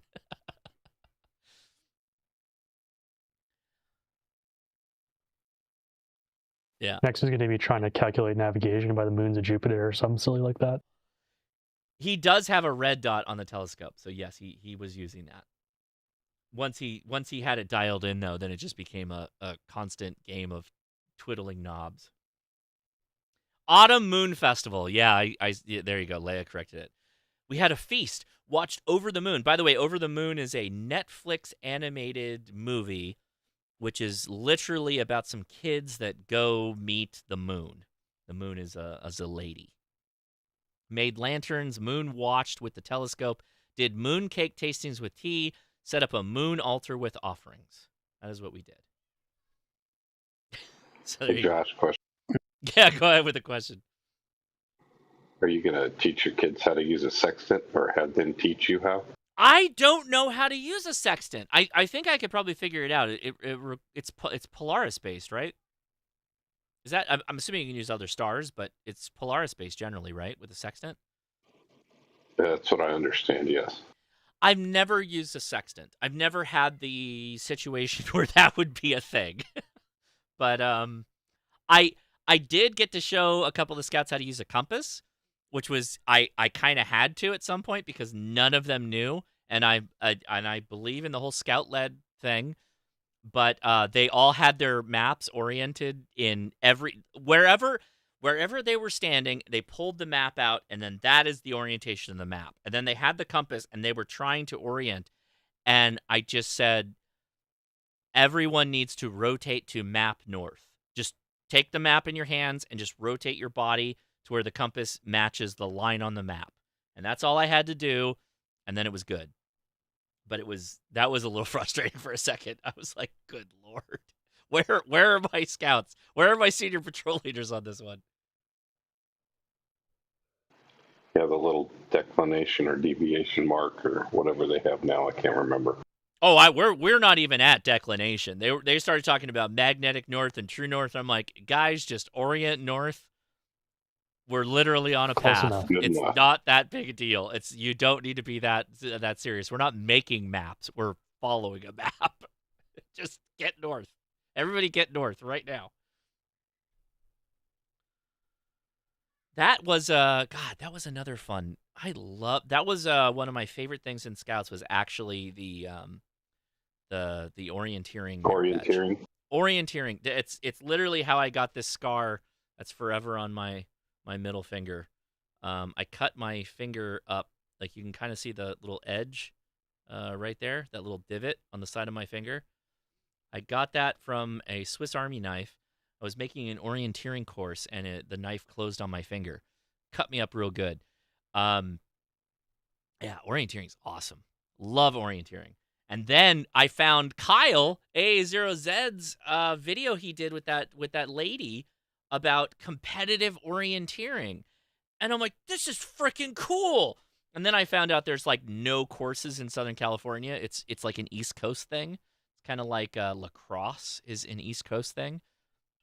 Yeah, so I literally have the thumb compass. I'm probably going to pack that in my bag because for me, just speed compass stuff, that's all I really need most of the time. I was like, that's really freaking cool. The thumb compass is awesome because you just hold the map and you orient north and you're good to go.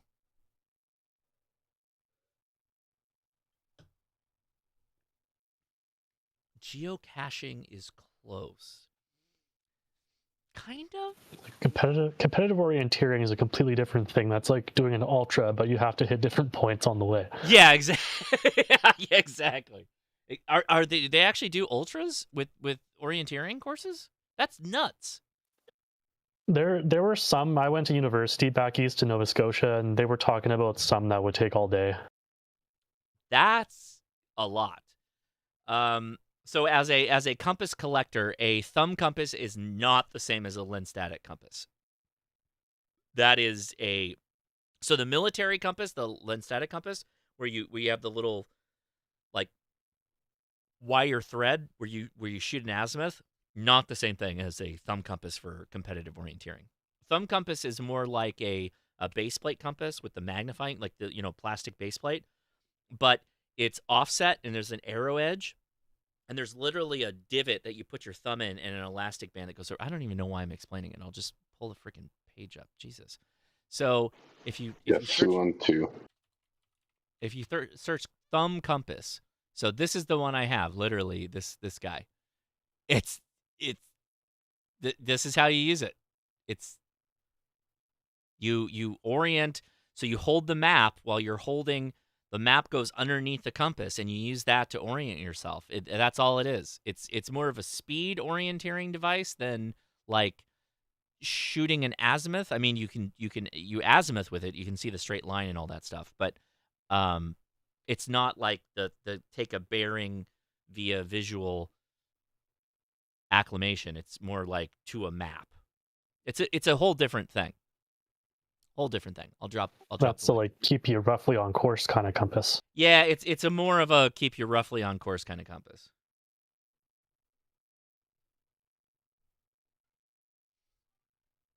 Like you're not shooting millirads with that to get like perfect. No, you're not. You're not. Yeah.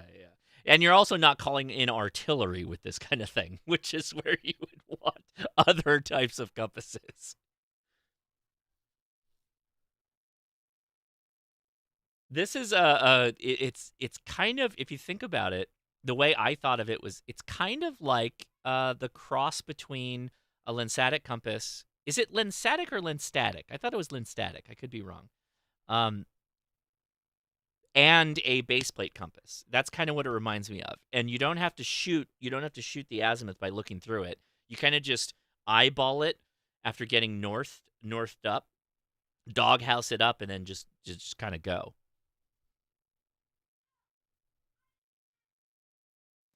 Navigation like that got me out of the woods once, so it works.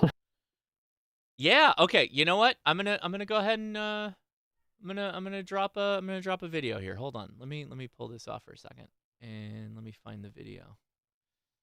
You guys are watching this before it goes live. Let's see. I think we'll wrap up after this. Let's see. Can I play this? Okay, good. All right, so here is the lava gel in action. So this is let's go ahead and watch this live. And so everybody on Discord, you will actually have to watch the YouTube. So I can pause for a second. Lensatic. Oh, it's lensatic. Okay, thank you, Jeffrey. Thank you for clarifying. I kind of like lenstatic more. I don't know, word-wise, but lensatic compass.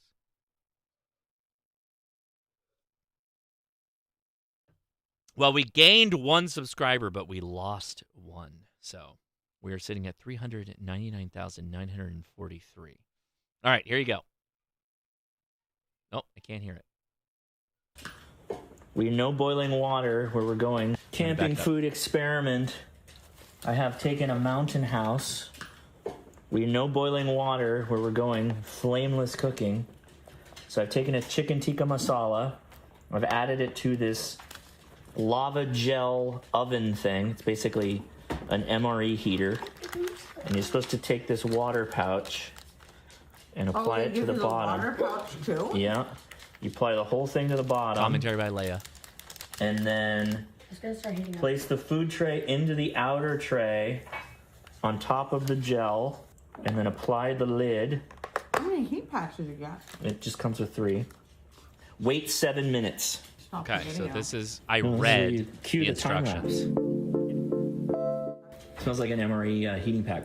There, I ate 3 pieces. Look at Doesn't smell great. Yeah. Look, that's food.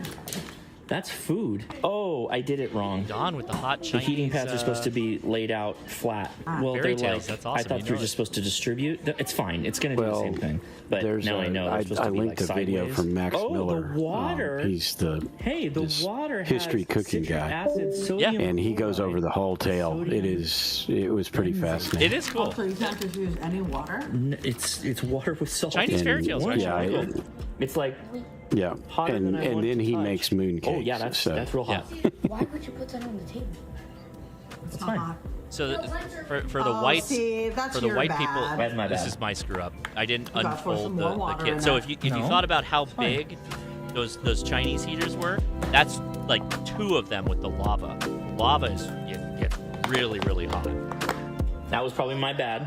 Stay tuned to video number 2. Why don't you just follow instructions? It didn't say to spread it out. It said, open this pouch and place the lava gel pad into the oven bottom. It was only because... So this is a reusable pack for heating your own food. Came out like that, and then they The laid packs it are like disposable. that. Once you It's not written. wet it, it's done. literally, now take the knife and put it in... Well, yeah, the heating pack, but the container itself and the tray and everything. It's been at least 20 minutes now. The sizzling has all about died. It looks hydrated to a mountain house degree. Oh, there's still got some smoke coming When the video actually goes live, there will be all this stuff. It's hot. Fully rehydrated. What was that? The question? Yeah. Here. Wait, there's strawberry. I mean, it's When warm. the video actually does go live, there will be links to all the things in it. Oh yeah, but need, like, there's some already roti? links in the if you go in the video description and you go to What my about, backpacking recommendations, yogurt? the lava gel's You're in there. asking for a lot, I feel like. For a backpacking trip? Yeah. This is a win. I don't know if this would work with all mountain houses, but this chicken tikka masala is... That's good, by the way. The chicken Camping tikka food masala is really good. experiment. I have taken a mountain house. All right, we did it. There it is. That's the whole thing. That mountain house is one of the better ones I've had in a while. The chicken tikka masala. I do not give this to your Indian friends; he'll probably laugh at you. But it's pretty good. It's actually a little spicy too. Did they make a chili mac by any chance? Mountain House? I would be shocked if they didn't have a chili mac. There's no way they don't have a chili mac. That'd be a hell of a market to miss. I'd love to. I cannot find it of course, they have in one. any of the grocery stores anymore. Yeah. I just love chili mac. Yeah, they have it. The answer to your question, Don, is yes, they have it. Oh, okay, good. I'll have to try that. I followed the instructions to the letter, and you know what? I can prove it. Literally to the letter. Where's the heating pad? Oh, nice. Yeah, I got it. It's literally on top of the pack. Okay, look at what the instructions say. I'm not going to open one of these packs, but you can see the death toll of my shack here with the juice and the trash they left. And where's that? There's the paper towel. Oh, this mat. I'm going to have to wash this in the sink. Okay, so it doesn't say anything about this heating element. So the heating element is clear. I literally pulled this out of the package, and I saw this. I saw the instructions, so I followed it to the letter, as per the instructions. It was only after I had already done it that I flipped it over, and I went, oh, they had the idiot's version of the instructions. In the idiot's version of the instructions, it's like, oh, yes, you open, and then you fold it. It does not say that. It did not say anything about unfolding it, because here it is. Here's the instructions. It doesn't say, open this pouch and place the lava gel pad once opened or split. It says, open this pouch. Open this pouch. So I didn't realize you had to split it. I just slammed the whole thing down on it because that's the way they said it. That's it. I followed the instructions to the letter. Literally to the letter. Yeah, stroganoff is is one of the best. End of sentence. One of the best mountain houses you can get is stroganoff. The chili mac it's fine. It's good. I mean, it's like totally edible, but stroganoff is god tier. Oddly enough, chicken and dumplings is really good. The chicken and dumplings mountain house is one of their better ones for sure. That's by far my favorite one for sure. Dude, chicken and dumplings is because you think it's like, dude, it's bread. You're like reheating bread. Yeah. That can't be right. It's like going to be crunchy in the middle. Trust, if you do it right, if you put in close to the right amount of water, and you let it sit for like 10, 15 minutes, it is one of the best ones for sure. It's really, really good.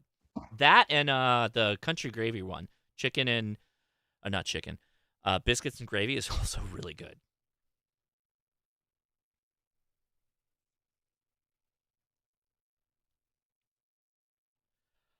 Oh man, what a wild life. So EOD Kaboom has it right. Menu number 22 is hands down the best MRE. Which one is that? Well, we have to wait for EOD Kaboom because I don't remember exactly which one. I think I know, but I'm not going to make a fool of myself.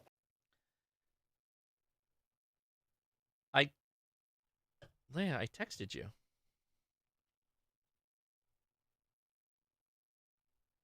Oh. Gotcha. Okay, Leia has texted me the next thing that I must do. I sent her something, but she needs another thing, so I think we're going to wrap things up here because I have to go help her out now. Well, this is certainly a wild live stream. Yes, Banham, go ahead. Oh, I was just going to say, so I was listening to the podcast before I got on, and you mentioned you got rid of your flex. So the $1 million question is, why? So that's what I want to know, because, you were like all gung-ho on the flex, and now you're saying you don't have it anymore. So I just want to know why you got rid of it. This is the wildest way to end this live stream. Okay, I'll just say it.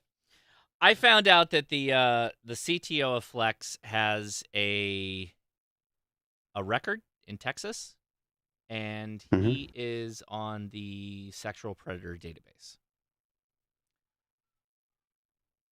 There's you can look it up. You can look it up. It's a long time ago, and I was unwilling to continue to support them.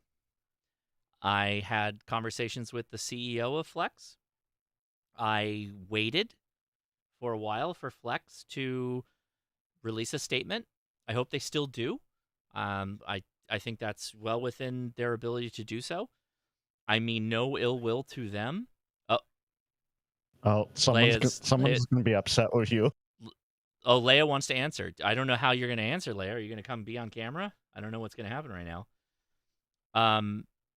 I literally have no ill will to Flex or anything. I like their product, but in Texas, where this was adjudicated, the CTO was pled guilty. Oh, no, I'm sorry. I don't even want to go down the road of like trying to like accurately go through this whole thing. You can go look this up. The CTO took a plea offer. I don't know, pled guilty. Plead guilty is literally part of taking a plea deal, and they are now on the sexual predator database. They go get pictures done occasionally. You can go find them. They are online. It's not my job to second guess our law enforcement. They said something happened. There is a statute you can look up based off of what this crime is. They say he committed it, and he said he did by taking a plea deal. So it's not my job to second guess that. There's a lot of people who have said like, oh, it's, you know how the law is. He had to do this to make it go away, kind of thing. I'm unwilling to do that. I'm not a professional, so that's all it is. So there you go. Oh, Leia said, Josh. Yep. Okay. Yeah. Leia has other things she's saying. I don't know what's going on in the background, but I don't know what she wants me to do right now. That's all it is. Like, you can look this up. I don't know if it's balls of calling him out or not. I'm kind of in a weird spot because, again, I support the company, and technology-wise, I think they make some great radios. I tried to work this out. I would love it if they would make a statement about it, but, that's... Oh, The ape just dropped in. Yeah. Ape, Yeah. son, you're late. So I don't know what Leia's trying to do. So, okay. Leia wants to reply to it. We're going to reply together, I guess. But, yeah, that's where I'm at right now. Yeah, I wasn't trying to stir any pots or anything. You stirred the biggest pot, the Panda Ham. You found a pot, and it was the biggest pot, and you stirred it. Yeah. So, that's it. So I sent him back. Leia's literally not sending me anything, or is she texting me right now? Nope. So there we go. Well, it sounds like a good enough reason for me, too. So, I probably would have done the same thing because, that's not cool. But, yeah, no, they do have cool technology, but I used to live right next door to Elcraft pretty much, and I like those guys a lot, personally. Yeah, gosh. Probably a good idea just to end the live stream at this point. Again, yeah, I think they should say something. That's where I'll leave it. They should make a statement about this.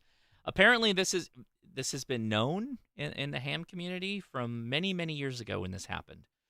And then it resurfaced. It happened to resurface on my Discord, and everybody kind of wanted to know why and what was going on, and that's where we're at.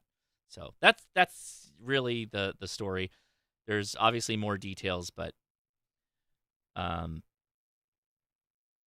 okay, Leia, if you want, I'll turn the camera off and you can just talk into the microphone. If you don't want to be on camera, you can just talk. But other than that, you guys can all look this up. It's all public information.